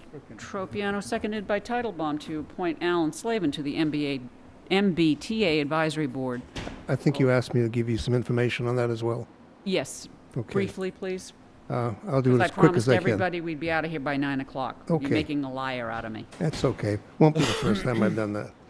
Okay, on the MBTA Advisory Board, what that is any community which has MBTA service has a member of their community on the board which discusses their service, their budgets, their annual budgets, etc. Wareham, which is hard to believe, most people don't realize we're actually in the MBTA area because we're so many miles from Lakeville, which is an MBTA stop. We don't have to pay, I believe, Derek, our fee to GATRA offsets the MBA charge that we would normally get, so we're not paying extra for that. It should become more important if by 2023, and I'll discuss it a little bit later, the proposed Old Colony line, which is basically going to be from the new Middleborough station down to either Buzzards Bay or Bourne, is opened up by that with the South Coast Rail project, where Wareham will get commuter rail, and then it'll be much more important to be on that particular board. Thank you.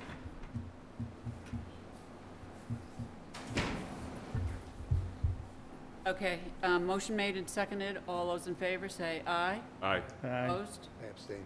Abstaining, 401, Mr. Slavin abstains, and I'll accept a motion for a appointment to the So moved. Second. GATRA Advisory Board. Alan Slavin, same thing. Motion made by Tropiano, seconded by Titlebaum. May I have an explanation, sir? All right, the GATRA board is our basically local or regional bus service. Brings people up to Lakeville Station, brings people over to actually New Bedford now, with basically a combination with CERTA. That particular board was very handy for us. Frank A., who actually lives in Wareham, was the executive director of GATRA. I was able to sit down with him between that and also my position with SERPED, and we were able to get an actual bus service from the town of Wareham to New Bedford to get to the hospitals. It's the first time ever in the regional system in Massachusetts that two regional organizations got together, got past the union issues and everything else, and actually started to provide a bus service for the area. So again, for GATRA, if we need service and stuff, it's important that we have a voice to actually lobby for what we need. Thank you. Thank you. Is there any further discussion on the motion to appoint Mr. Slavin to the GATRA Advisory Board? All those in favor? Aye. Opposed? Abstaining? It is 401 with Mr. Slavin abstaining. And now let's speak with Mr. Pitts et al. Please, discussion and possible vote to approve the marijuana courier host community agreement with Tradewinds LLC, 6 Thatcher Lane, Wareham. The Ham. Introduce yourselves for the record, please, sir. Jesse Pitts, Trade Routes. Ilya Ross, General Counsel of Trade Routes and attorney for Trade Winds LLC. Thank you. So I have my attorney Ilya with me, and I'm going to let him speak on this matter. Sure. So first of all, thank you very much to the board for giving us the opportunity to speak here and to have our host community agreement up for approval. Trade Winds LLC is intending to apply for a delivery courier license with the Cannabis Control Commission. Essentially, what this license allows Trade Winds to do is to make deliveries on behalf of retailers directly to consumers and to collect a fee for every transaction included in the delivery. Trade Winds is going to have an exclusive arrangement with Trade Routes, which is a vertically integrated cannabis product manufacturer, cultivator, and soon-to-be retailer in final stages of the license application, with the idea being that there is an existing host community agreement between Trade Routes and the town of Wareham, and which includes a 3% community impact fee, among other factors, and increasing sales through the Trade Winds delivery license would result in what we hope to be additional revenues for Trade Routes, as well as additional revenue for the town of Wareham. On top of that, in our negotiations with the town, we've agreed to an additional 3% fee from Trade Winds stemming from net revenues received by Trade Winds before owner salaries, before distributions, before dividends. The idea here being Trade Winds, while of course we hope to be successful, is not the goal here is not necessarily to maximize revenue for Trade Winds. It's to assist in sales for Trade Routes. It's to improve our what we would say are good interactions already with the town to help increase revenues for the town, to build a Trade Routes brand through the exclusivity arrangement, and to increase our footprint. So we're happy to entertain any questions the board has, and we thank you again for the opportunity to speak here tonight. Thank you. Mr. Slavin? We've been waiting quite a while for Jesse's program to come on board. I happened to be talking to the Cannabis Control Commission last week. Again, I'm on phone them once every other couple of weeks anyways, and you're close. That's all I can tell you. I think it's really important that people heard and realize that instead of maximizing profit, you're trying to give the town some additional monies. When the industry basically brought the article forward for legalizing marijuana on the retail level in particular, unlike Oregon, I think Washington and several other states where, the state got 20, 30%, ridiculous numbers, but also the cities and towns got 10 to 12%. The state of Massachusetts took care of themselves, I think, a little over 10%, and the towns got a whopping 3%, which I always thought was kind of poor. We've been lobbying through MMA and stuff for a straight 6%, and, forget about the impact fee. So again, I really appreciate you going out and taking money out of your pocket that you don't have to do. Thank you. Thank you. Thank you, Mr. Slavin. Mr. Titlebaum? Yeah, I think, sort of piggybacking on Alan's remarks, we've got to remember, too, this is a local guy who has an interest in the community. And, the current retailer, it's managed by somebody who's local, at least to the region, but that company went through 3 or 4 sales to be something else at this point in time. And, I'm certainly not downplaying the contribution they've made as well through the taxes and getting their license early and everything else. But there's a little bit different ethos, I think, driving some of Mr. Pitts's and his team's decisions, and I'm appreciative of that. Question, what is the anticipated opening day for retail? That's the famous question. We're shooting for October 1st. We had a little bit of delay with the CCC getting our final license for cultivation, and everything kind of stems from that grow. We can't really open unless we have a product to sell. So we are growing, and we're looking forward to October. Okay, so I know at one point you were thinking of possibly finding a product that was similar in nature to what you intended to sell and try to do that, or is it just... We are doing that as well. We will be not only selling our own product, but we'll be selling other product on our shelves, also in forms of edibles and tinctures and topicals, which we're not making. So yeah, we'll be producing, but we'll also be buying and supplying other people's products on our shelves. Okay. And if I may make one additional point there, we're confident that our brand and our product will be hopefully generating revenue well before retail, given our product manufacturing lab, which through time we have found has the potential to be a revenue generator, very soon, essentially immediately after commencement, which we anticipate to be as early as next week. Thank you. Mr. Muniz, do you have any questions?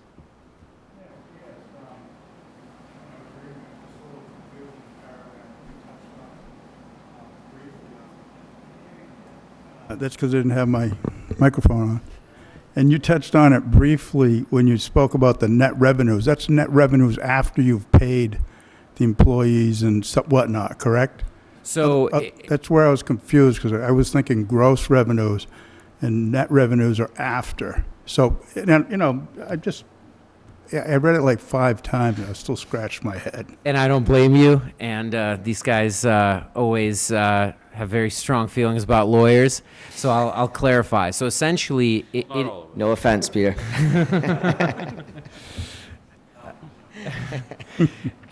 So it is net revenues, but it's before owner salaries.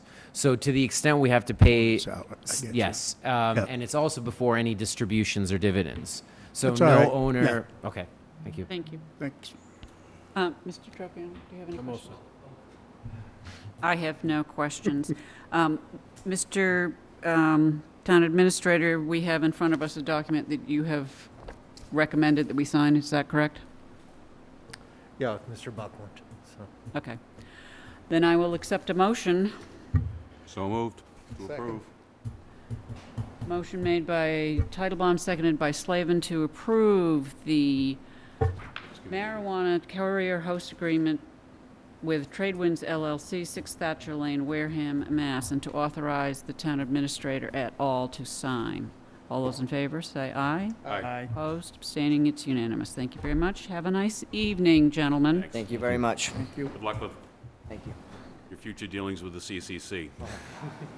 In the interest of seeing some people here who probably would like to talk to us sooner than later, I'm going to ask that the representatives from Lucky Goat Brewing step forward, just because we can do some of the rest of the stuff without you guys and gals. So if you would introduce yourself to the board, the members. Kendall Peabody, co-owner of Lucky Go Brewing. Aaron Perry, co-owner of Lucky Go Brewing. Thank you. We asked you here to discuss a request that you had from us, which was basically, can you let us give out samples? Correct. So can you sell that concept to us, please, under the law? Yeah. Because Yeah. I couldn't find it. Yeah, it's pretty tricky. Scouring all of Chapter 138, I eventually found a statement from the ADCC and signed by the governor, pretty much saying that they're pretty much giving all authority to the local board to essentially allow us to give free samples if we prefer. That it's more or less under Chapter 2, saying that is this a sale or not a sale, which a sample would not be a sale. As a result, the determination would allow us to essentially give away a free sample with a cap of, usually it's 3 ounces per sample, with a maximum of usually 3-4 samples, depending on what you decide on. We are in the process of attaining what's called a Farmer Series pour permit, which allows us to do full pours. We just finished the application. I think I just submitted it, but it's obviously I think we hasn't been fully finalized or submitted yet. So this is more of just a stop measure. So in between now and then. Our big thing was that we have a lot of people coming in and wanting, they're curious about the beer, but they want to try a little bit before they invest $16 in a 4-pack, as you can imagine. That's pretty much it.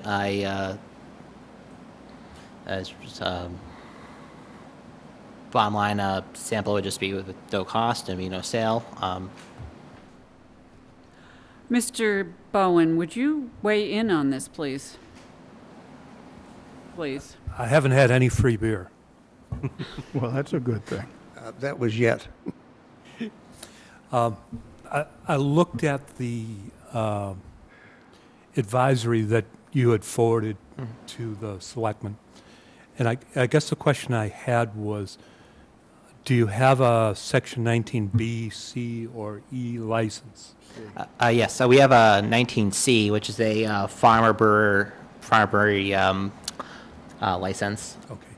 So under the ABCC guidance, the gentleman may give out free samples if the Board of Selectmen makes a finding that the giving of free samples does not constitute a sale. And if a member of the board were to make a motion to that effect, a second, and an affirmative vote, the gentleman would be authorized to give away free samples.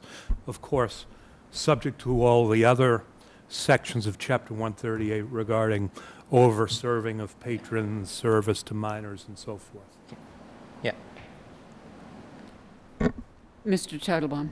The only I would make the motion, but I would ask whether we've seen any TIPS certifications, because we do have, it is a form of service, even if you're not, you're putting the beer on the bar, even if you're not taking $1 and putting it back in the register. So that's the only thing that would be a hiccup for me, is if you don't have anybody who's TIPS certified to actually do the pouring and serving and checking IDs and all that fun stuff.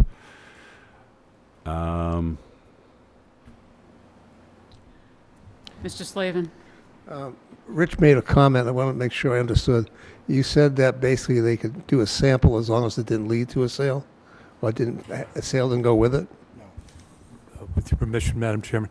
No, it would be fine if, somebody came in and said, I'd like a sample of, your wheat beer, whatever it is. And they drank it and liked it and then said, yeah, I'll pay $60 for that 4-pack. That would be okay. You would have to process it in a way that it was clear that, these were distinct transactions. Not you get a free drink if you buy the 4-pack. That obviously wouldn't work. But if it was a sample to get someone to part with their money, okay. Thank you. The way it came across, I think the public might have thought it was a little different the way you had it because of the wording. I tried to call Ralph with the ABCC today to try and get a ruling as well so I'd understand it better. He left me a message and basically went back to the farm. I remember when I think it was down by, I'm trying to think of the winery down in Westport. I think it's Westport Winery. They have a farm license because they do their own wines and stuff there. I remember when they first opened, they had sampling of all the different wines, and they did that under that rule as well. So I don't see this a problem. Mr. Muniz? Yeah. This was kind of interesting, as I think 3 sections of 138 are intertwined to try to get to the point. And if I'm correct, the samples are 2 ounces each, and there's a maximum per month of how much you can give out in free samples, and you have to keep a log of how much you do give out as samples. So that's just my understanding looking at it. Yeah, so to that point, that's for if we go to like a liquor store and try to do samples there. It's just for that point, which we're allowed to under, I forget the chapter or section that's under right now, but that's where that ruling is, though. Right, and 25 refers to 19C, and also section 15. Yeah, correct. They're all intertwined. So that's where I'm kind of getting it from. I don't think it's an endless amount that you can do. No, yeah. And, would you do like flights? I mean, I don't know how many you're going to have on, available for sale and, Probably, obviously, we have to have a definite cap because we just don't want to give away free beer. I thought it was just a couple, no more than 4, definitely. Obviously, we'll obey whatever decision you decide on or what limitation you decide on. Definitely no more than 3 or 4.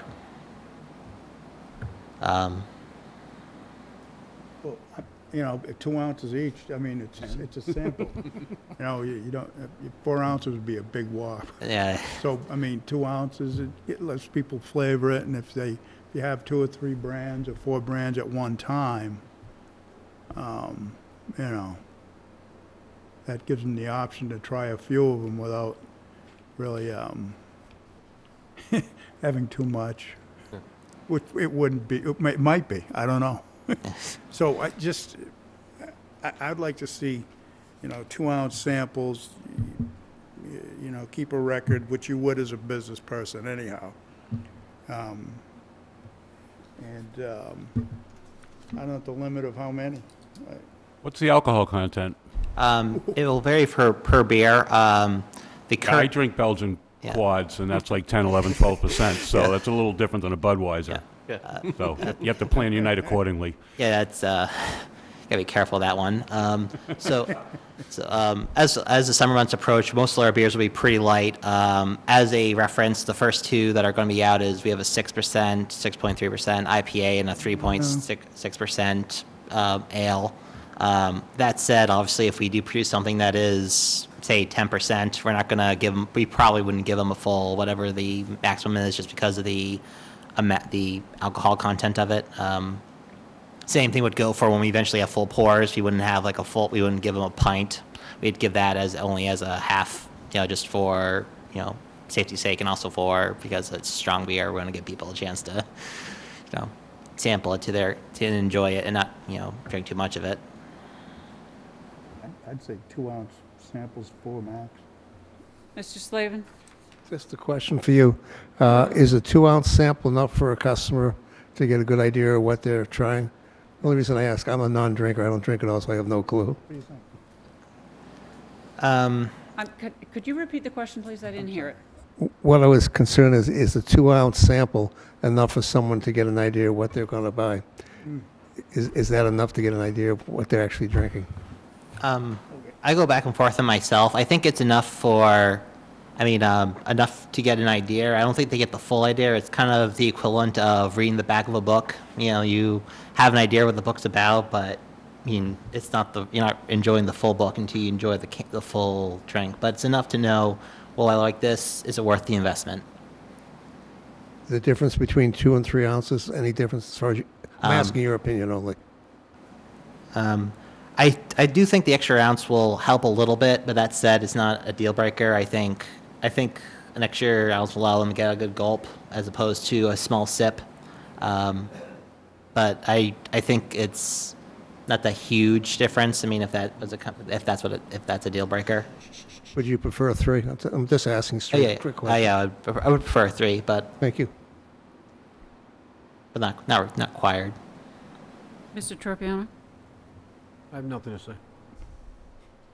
I got to tell you, I don't like it. I don't like it because I don't think it's controllable. I've heard you sort of go from 2 ounces to 10 ounces. 2 ounces would do me in. And I'm not sure that I understand that you are sure of what your business plan is. I guess that's my concern.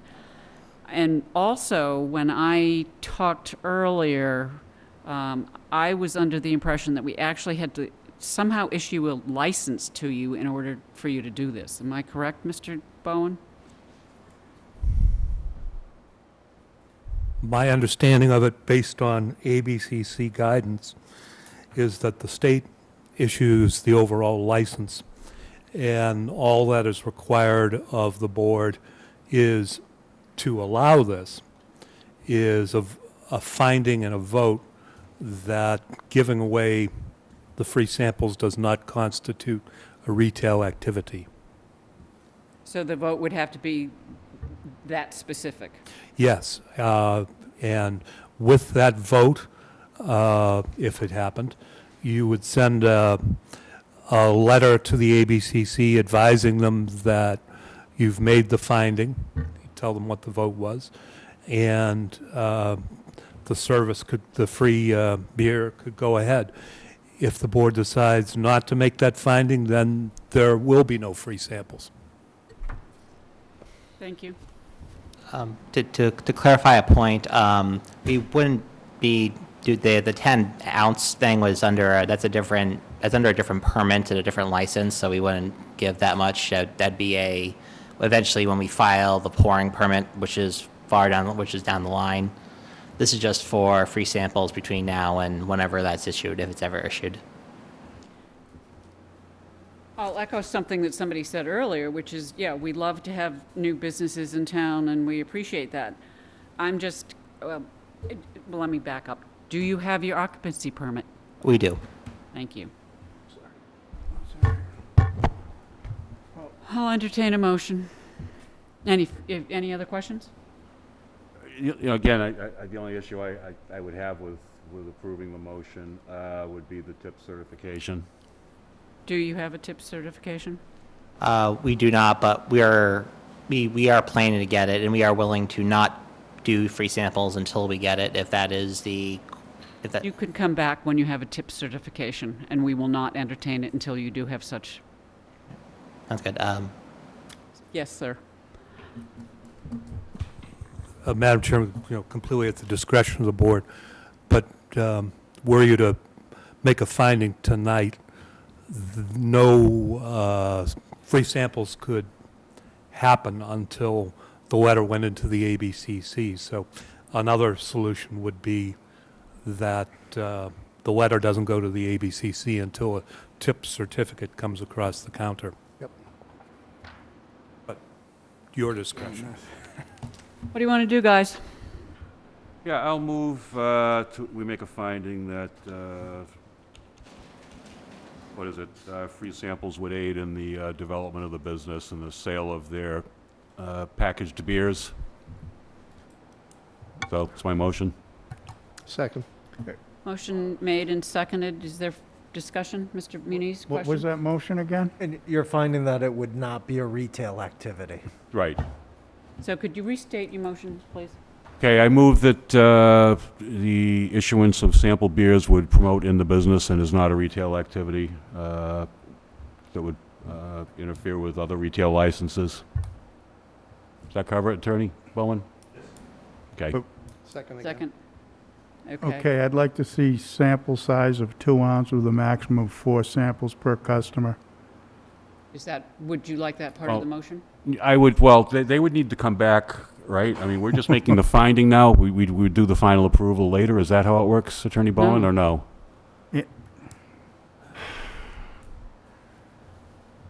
No, I don't think so.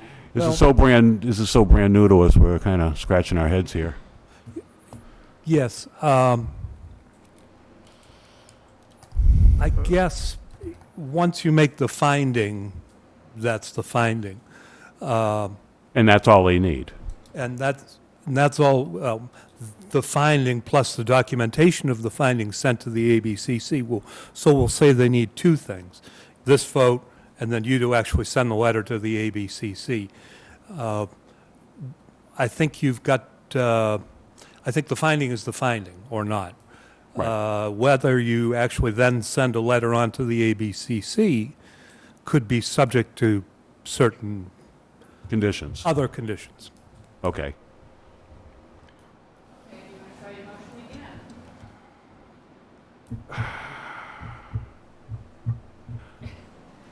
Whatever he said, as I move. I'll second it. Okay, that's really great. Whatever he said, moved and seconded. Okay. Read it. I will call for a motion a vote on the motion as made by Titlebaum, I guess, and seconded by Slavin. All those in favor of finding So finding. So finding, say aye. Aye. Oh, Whoa, whoa, whoa. Wait, all those in favor say aye. Aye. Aye. All those opposed say no. No. No. Mr. Muniz, I didn't hear you vote. I'm going to, I'm going to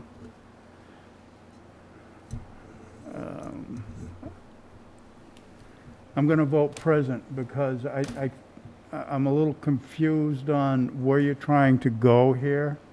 And I'm not against it, just so you know. But I like to see it a little more refined as per what Chapter 138 describes, and that we have a thorough understanding of what you can do and the conditions under what you can do it. It's new. I spent a number of hours going through it, and I thank you for sending the reference of Section 25. And so you kind of have to put all three together to come up with what you can do, I believe. What? And so that's my vote, and Okay. that's the reason why. Motion fails 2-1. May I suggest that we solicit a memorandum from town council on this that spells out Please. exactly what our rights and responsibilities are, what their rights and responsibilities are, what the ABCC's rights and responsibilities are. So please provide a treatise. Try to keep it under 200 pages. Okay, yeah. And the other thing is, please get your tips before you, we're not going to issue it without tips, obviously. Yeah, I mean, we're planning to, we're in the middle of the process of it. Mr. Peabody, I've known you a long time, a very long time, since you were 5 years old. Yeah. Mr. Peabody, look me in the eye and tell me you're getting it done. Thank you.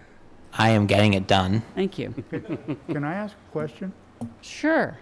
Um, Can you take your mask off? Really, it's can, very I hard to can. hear from you. So, you refer to getting a pouring license. You have to go through the local licensing authority for a pouring license, correct? Correct. So, and Thank you. Yes or no? Oh, yeah. Good. Okay. Yeah, we're not giving away the store with samples. So We're not creating the store. either. Today, you were not successful, Bar. but that doesn't mean that you won't be successful. But some of the documentation that you will need will certainly be the tips training. We will get a memorandum from Mr. Bowen so that we understand better. And I think that you should probably submit to us a business outline, a plan of how many ounces you're really serving, how you, the questions that Mr. Muniz asked, I think are very valid questions. You were sort of all over the place in answering them. And I think I'd like to have you present to us exactly what your plan would be. Yes, sir. Just so I can have my facts right in my memorandum, I would like to ask a couple of quick questions. Please. Number one, right now you have a 19C license, correct? correct, yes. Okay. And you received that from the ABCC, not the Board of Selectmen? Correct. Okay. At some point in the future, you intend to apply for a Section 12 pouring license? Correct. It's under Chapter 19F, I believe, or 19, no, I'm sorry, 19H. Okay, 19H. And you'll be applying to this board for that? Correct. It goes through approval through the board, and then if it gets approved, it gets sent to the ABCC, where they then have to do their inspections and all their end. And that hasn't happened yet? Correct. We just submitted the documentation. I believe some more information will probably be required. And then finally, the reporting that you do to the ABCC, well, the reporting that you do regarding the distribution of free samples, where that come to pass, is to the ABCC, not the Board of Selectmen. I'm sorry, what was the question? The reporting that you do on free samples is to the ABCC, not to the Board of Selectmen. I'm not sure. I don't believe so. I think the answer is yes, but, okay, that's great, thank you. Okay, thank you. Thank you. You're all set, gentlemen. Nice to meet you. Thank you very much. And thank you for investing your time and your energy in the town of Wareham. We appreciate it. The members, that we're going to bypass the liaison appointments tonight. Yeah. Okay, we are not going to be talking about the reassignment of liaisons one more time. And we're gonna So move. let's do some ratifications of hiring. Right. I move that we ratify the following. Teresa Brophy, part-time seasonal community enforcement officer with DNR. Philip Maselli, laborer at the Water Pollution Control. Robert Atkins, part-time transfer station laborer. Peter Hassenfuss, part-time transfer station laborer. Caleb Hart, paramedic. May I have a second to those? Second. Motion made by Tropiano, seconded by Slavin, I think I heard you second. All those in favor of the ratification, say aye. Aye. Opposed? Abstaining? Unanimous. Thank you very much. Dog Park Affiliation of Wareham is wanting to put some temporary signs on town property, and the paperwork was all in order, except that we cannot give them permission to put a sign on, crap. One of them was state property. Yeah, they have Main Street, corner of Historic property, right? Country and County and Fairing Hill, Minot Ave and Tempest Knob. They checked them all off. Doughty Street and Bessie Park. Okay, I thought I saw there was another one. No, there's nothing else added, if that's what you mean. It's only the checkoffs on the list. Is that your motion? I have a question. Yes, You said Bessie Park? Yeah. That's in the historic district. We actually can't do that. So take that off, I'm please. sorry. All right, so Yeah, they can't put them along the guardrail yeah, we outside did of away Bessie with Park that quite either. a while ago.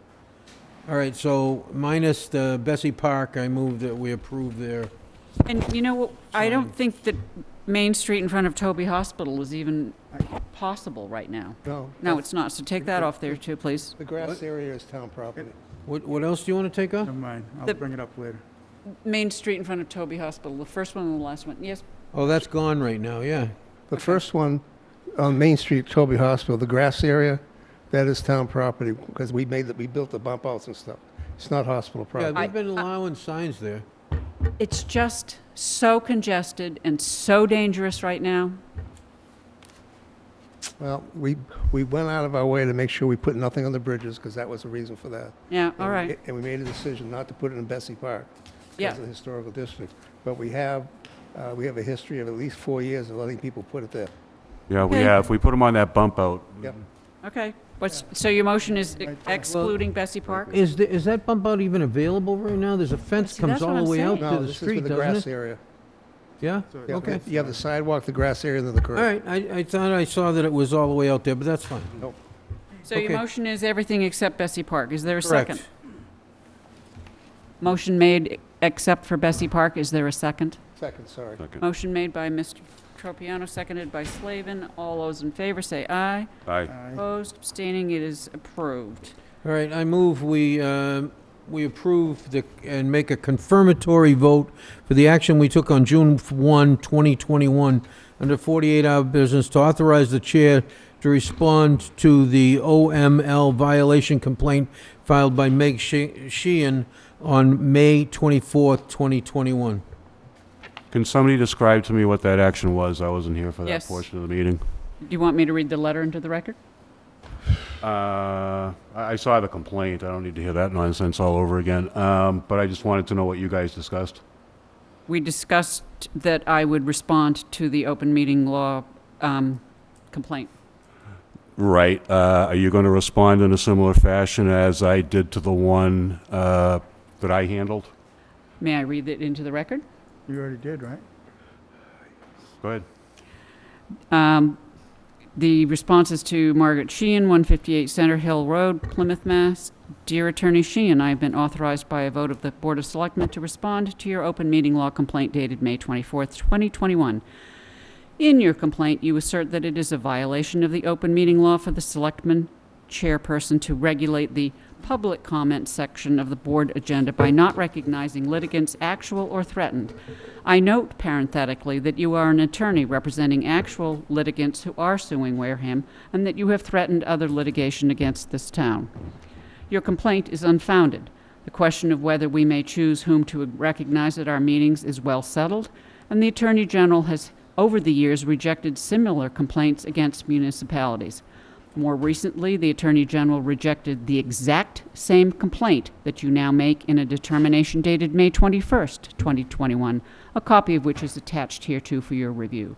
It supplies the particulars of the legal precedents, and in it, the Attorney General explains why your complaint fails to state a claim. Yours very truly, Judith Whiteside, Chairman. I like it. So there's a motion to Ratify the vote. ratify and confirm. Second. Okay. All those in favor of that? Aye. Aye. Opposed, abstaining, unanimous. Thank you very much.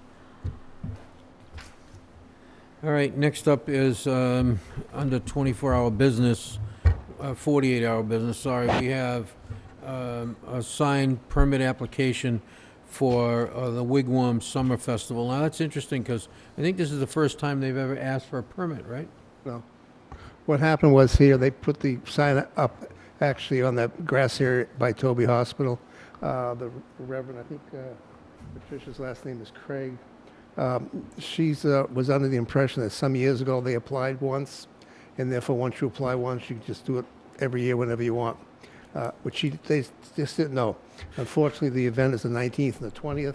I got a hold of her, I think, on Sunday to let her know that we had her sign. And basically, they came in yesterday, picked up the sign, and also fill out the form and get it right. The only problem we have with the filling of this out is the second location. Part of that area, the corner of Glen Charlie Road and Route 28, it's on the right side. Part of that is town property and part of that is state property. So I think where they have that sign is on state property, so we can't give permission, so it's up to them. That most likely, unless the state, Mass DOT, happens to be driving by doing cleanup or something, they're not going to take it down. Okay, we have a couple of issues with this, just as far as I'm concerned, and one of them is, they put their signs on red paint, and they put them on telephone poles. Yeah, I talked to her about that also. Everywhere else. And if I remember right, didn't we not too long ago decide that there had to be a specific sign that when you put the signs out, remember, size-wise and all that? I think we did. Well, we just passed a new sign bylaw, so we're going to have to take a look at that. Yeah, but Yeah. unfortunately, we have Once the AG approves it. Yeah, we have the history of the OBA and putting that type of banner up, actually in front of Toby Hospital. Yeah, I mean, it looks pretty horrible. I'm glad that it's only one weekend because it's pretty horrible. Well, the one sign that we took was about a $200 sign. It was professionally done. Well, that was a nice one, but The other ones, they... not typically what they do. No, they used to take about a 3x4 piece of plywood and paint, Yeah. and then nail it to the And utility red paint, pole. it's all dribbled down and everything. Yeah. She's not doing it this time. I go by them. They put them like on Great Neck, on Depot Street going up towards Onset there, and it's pretty ugly. This year, though. Only one weekend a year, thank God. Okay, so can I have a motion for where it really is Motion going? we approve their sign location of Main Street in front of Toby Hospital. Second. Second. Motion made by Tropiano, seconded by, I'll take Titlebaum on that one. All those in favor say aye. Aye. Opposed, abstaining. It is unanimous. Is there anything else for 48-hour business? Not me. Town Administrator's Report. Mr. Sullivan, how nice to see you. All right, since we're past the hour of 9, I feel no shame in extending. As you know, the Board of Selectmen received a letter from Nature's Medicine, Inc., located at 3119 Cranberry Highway. I know that there's a lot of interest in this, so I'd like to read that into the record. Yes, sir. This is from their attorney, Phil Silverman, Esquire. Dear Chair Whiteside, please accept this correspondence on behalf of Nature's Medicine, Inc., as Nature's Medicines, as a formal status update relative to their proposed retail marijuana establishment located at 3119 Cranberry Highway in Wareham. Nature's Medicines received a building permit from the town of Wareham within the last month and has commenced construction. The company anticipates finishing construction by August 1st, 2021, and immediately seeking a certificate of occupancy. Once a certificate of occupancy is granted, Nature's Medicines will immediately seek a post-provisional license inspection from the Cannabis Control Commission and to be placed on the next available agenda for final licensure. This would allow the company to open to the public in October of 2021.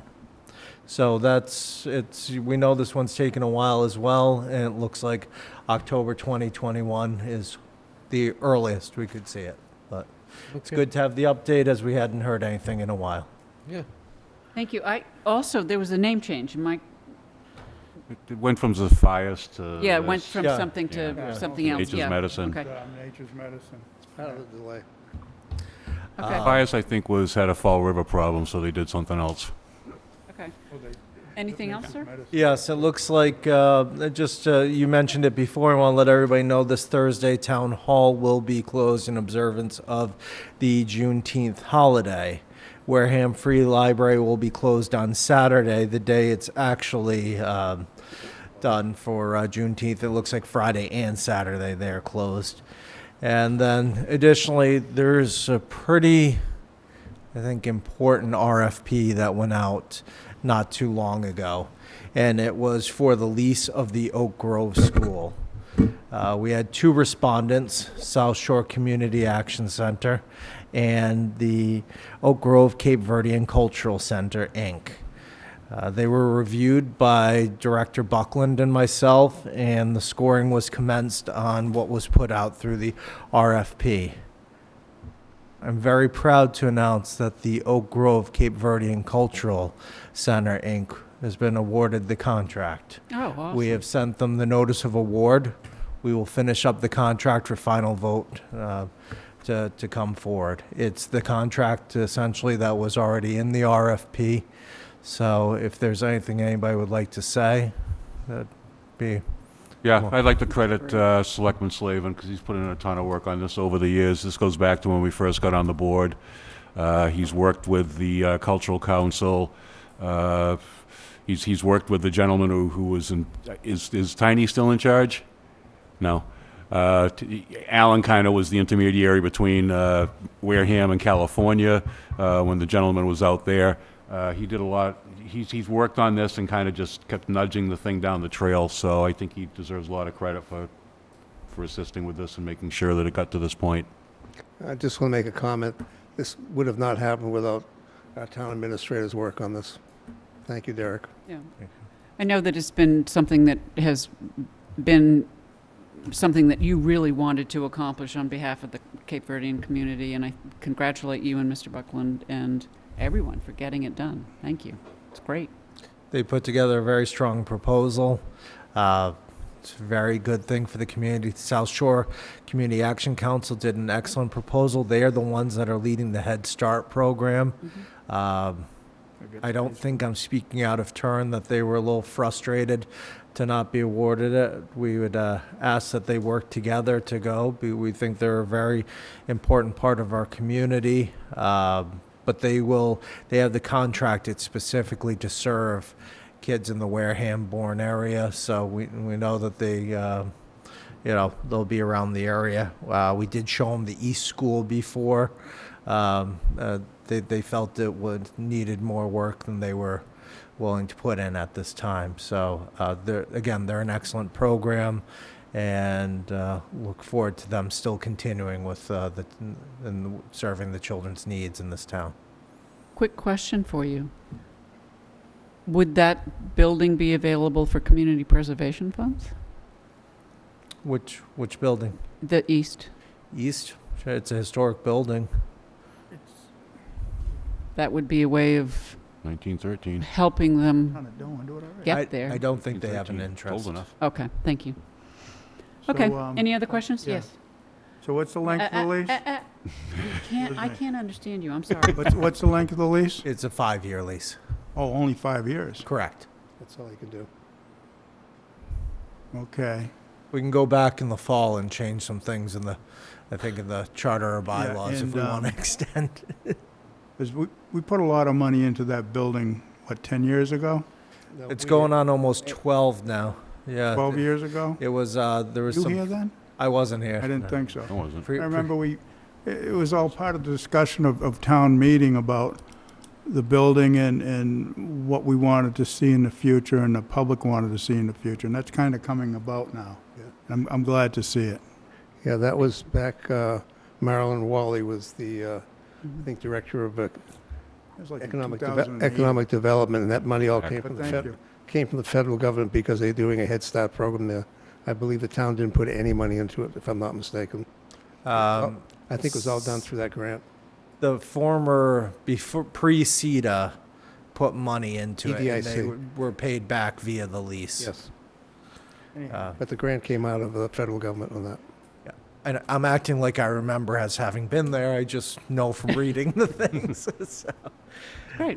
so I appreciate, and I'm sure the excellent organization. Look forward to what they're going to do within the community. And just one thing that was brought up before, I won't be here on the 29th. I'm going to be out on that week. That's when we're bringing back the Solar Bylaw Study Committee, and I think that's a great idea. I think you all know we started working on something from the town administrator. I know it's looking for something more official. So what I'm going to do is just kind of put that on hold till you have that, because I don't think it could be all the same players. I just don't think there's any sense in moving forward if there's something else that might be coming from the board. I don't want to work at sort of either cross purposes or overlap, if that makes sense. Yep. Thank you. Anything else, Mr. Sullivan? No, that's... Any reports, Mr. Bowen? Well, Okay. no scores? What's up? Oh, yeah, something. Okay. Liaison initiative reports? No. Do you have any, Mr. Titlebaum? Nah. You need? Just a quick one. Planning board met last night, tough meeting. A lot of citizens, and the planning board was very good and understanding and fielded a lot of questions. And I just want to say thanks. They did a great job. And I think everybody understands the situation. And related to all the preliminary subdivision filings, and we'll just move forward. Excellent. Slavin? I'll do this as quick as I can. It's been a while. I had a meeting with the Cape Cod Commission, which was put together by Mass DOT Rail to head the study for the commuter rail on the old Colony line coming down to either Buzzards Bay or Bourne. I represented Wareham on that particular meeting and also represented Middleborough because the Middleborough Selectman was not available. The discussion included the executive director of the Cape Cod Rail and Transit Authority, 3 or 4 members from Mass DOT Rail, Jody Ray, who's the actual director of Mass DOT Rail, and the Cape Cod Commission. They basically provided a study to show how many rides a day it would be, the amount of carbon that it would save, and they projected it by either the train stopping at Buzzards Bay or the train stopping in Bourne on the other side of the bridge, with the discussion about having to synchronize the railroad bridge for the canal crossing. The time frame from Buzzards Bay to Boston would be 91 minutes. Wareham would be probably, I think, 5 to 8 minutes less, because they have to basically come up to Wareham and stop from Buzzards Bay. Why do they take it out of there? As far as that piece goes there, I cannot give anybody an answer whether or not this will happen. It's strictly on Mass DOT Rail's decision. That was to It's go into not the part of file. It's not part of the South Coast Rail project. It's a separate piece. It can be actually activated at any time if they feel like it, because everything is already in place. So we'll continue to work on it. I know our state representative, Mrs. Gifford, is on the transportation board for the House, as well as Bill Strauss, who's the chair, which is Mattapoisett, and they're working to see how they can get that done for us as well. So we can possibly have commuter rail as early as this fall, or it could be all the way out to 2023, or the MBTA could decide that the cost per rider, with a subsidy being too high for the accounting department at the MBTA to actually pull the trigger to do it. So it's really up in the air. MPO, my first in-place meeting was today up in Taunton. No changes at all as far as any of the road projects that are in place. I also made a comment that we're having a already starting to have some issues with the 6 and 28 as far as the blocking of lanes and stuff. It's been a little confusing. And they will go look at that again. Plymouth County had their annual budget meeting last week, which I attended. And at that meeting, we passed everything, but what was really important is that they're a little concerned about the ARPA funds. The ARPA funds require a much more detailed and stricter paperwork in order to actually, when you get the funds, if you don't follow exactly everything, you may have to give all the money back. The county is concerned that that the towns in the south may not be in position to do what's necessary. So they may decide to pass on the first round of money. This money is coming in 2 rounds, one shortly and the other one in December. They've most likely said they would go ahead and do the December one. So we may get funds directly through the state on the first round. But we're going to have to be prepared to able to follow the rules and regulations. This is going to be much more difficult than the CARES Act funds. The CARES Act funds were a little loose, and when I say a little loose, they were still tough, but these are much worse. It's kind of ironic because, believe it or not, the CARES Act, they were very strict on it, and you had to be ready. The money you spent, if they didn't approve it, because it was a reimbursement, so you had to spend the money, get the project done, and then submit for reimbursement. So if they said no, it's not eligible at the end of it, even though it seemed like it could be, you're out of luck. And this is the same thing, except it's even that much harder. So Wonderful. Isn't that nice? So we need to have all our ducks in order when we do this one. I believe, Derek, I think the total is going to be $6 million. Yeah, the first portion that we believe we'll get directly from the state's a little over $2 million, an additional $4 million. That's what From the the county. December one. Yeah. Thank you. That's it.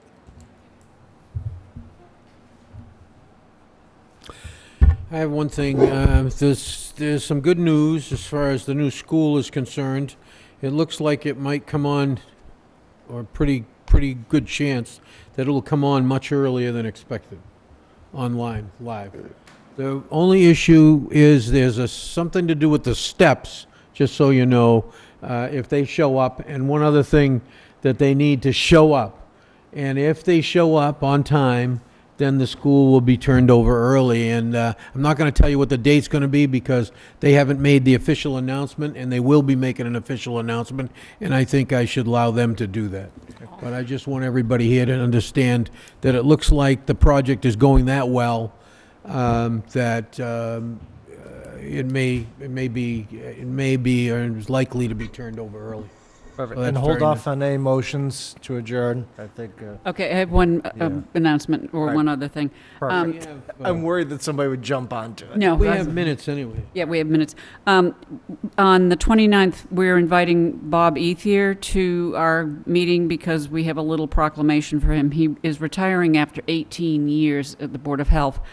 And so we've written I call them blah blahs, but we mean them very sincerely. We giving him anything for. And, A little proclamation for somebody who's had a big impact. yes, So. a little proclamation Come on somebody who's had a very big impact. So I just want everyone to know that will be on the agenda on the 29th, among a whole lot of other things. Yes, sir. He gets touchy, so you got to be careful. You have minutes, but you're not allowed to make a motion. All Go right. ahead. So I move that we approve the June 1st and the May 26th regular selectmen's meeting. Now, just so you know, I'm keeping the other ones in a bay because we were all here for those two. Is there a second? Second. Motion made by Tropiano, seconded by Muniz. All those in favor say aye. Nope. Aye. I was going to I didn't really get a chance to look at them, but I'll just abstain on that. Okay. All those in favor say aye. Aye. Opposed? Abstained? 401. Thank you. Abstained. All right, and the next one, Peter was missing, okay? So I move we approve, I'm sorry, did I do this wrong? You did it wrong. I did it wrong, I'm sorry. I got to back up, I did it, no, wait a minute, why does the, what the heck? The executive got a hold. I can't No, remember no, what the fuck- there's a problem. Okay, because both sets of minutes say June 1 at the top, and one Peter wasn't here. Okay, so we're going to. So we're going to bag that. I withdraw my motion. Thank you. I withdraw my second. Thank you. And you withdraw the vote. And we will withdraw the vote. So may I have a second motion, please? They both say the exact same thing on the top. Oh, okay, so there's no other, okay. No, you cannot. We have other business. Do we? Madam Chairman, thank you. I apologize. You did give me an opportunity earlier, and I thought maybe it would be something for executive session, but the town administrator said that it might be of general interest to the public. Thank you.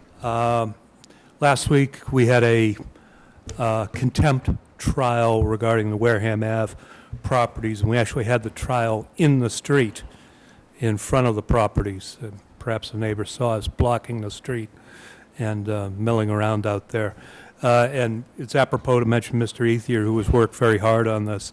Mr. Aquina testified. Several neighbors drove by, and I invited them to testify if they were so inclined, but they generally preferred just to keep on driving. It was quite the thing. But in any event, after the hearing and testimony and argument, the Justice of the Housing Court found Mr. McMullen in contempt and issued fines and issued an order that Mr. McMullen was not to be on the property. And by on the property, I mean on the four corners of the property, boundary to boundary, street to street, can't be on it.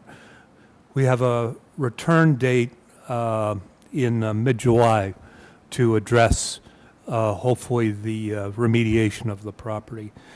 And in a related matter, on 11th Avenue Extension, which is across the street, to those members of the public who aren't aware, while that is a paper street, we own the street. That is our street. We've advised the neighbors, including Mr. McMullen, who have vehicles and boats and sundry objects on our property, that they have 30 days to remove them. At the end of the 30-day period, Mr. Ethier was sending out letters to that effect. At the end of the 30-day period, what's left there will be removed, parked somewhere, and if not claimed, crushed. And I've discussed with the town administrator the feasibility of putting a gate across there with the possibility of providing keys to appropriate public safety people. It's a repetitive nuisance. It's our property. It looks like a junk storage yard. Mm-hmm. We don't want a junk storage yard on our property. In fact, we had the environmental police come down and join the festivities, and they also found some leaking oil and problems that had to be remediated. So I know it's late. Long story made shorter. We are working hard to try to do something with the property, and those are the current steps. More will be happening. Thank you. Thank you, Mr. Bowen. I appreciate the update. Mr. Tropiano? Yes, before you go. Okay, so I've come up to what, this is actually right, what's here, okay? So we're going to do this again. I'll tell you why. All right, so I was confused because Peter wasn't here, but you were here. He was here for the beginning, but not For the executive yes, session, he was here. That's correct. But then he left, so Okay. that's why it looks so All confusing. right, so I won't vote on the ones for June 1, the So I regular move minutes. that we approve the May 26, 2021 regular Board of Selectmen minutes. Second. All right. Motion made and seconded for approval of May 26, 2021. All those in favor say, Let me get some discussion in here. Now, I'm trying to pull them up, but I remember when I was reading them, there was a lot of redundancy and copying. I thought we fixed that. So that's, it, and I'm having trouble bringing it up on my computer, so I can't see it. You want to And, postpone it till next meeting? Yeah, that's what I wanted to do. Bring it, I mean, All right, you know what? I'm going to bag this, and Okay, bag we'll that. bring it back. We'll bring it back We'll bring it next back week. next week. there you go. All done. Okay, I'll withdraw my second. Okay. I would- Is there any further business to come before the astute body? Go for it. Motion to adjourn. Second. All those in favor? Aye. Opposed? Good night, Wareham. Thank you.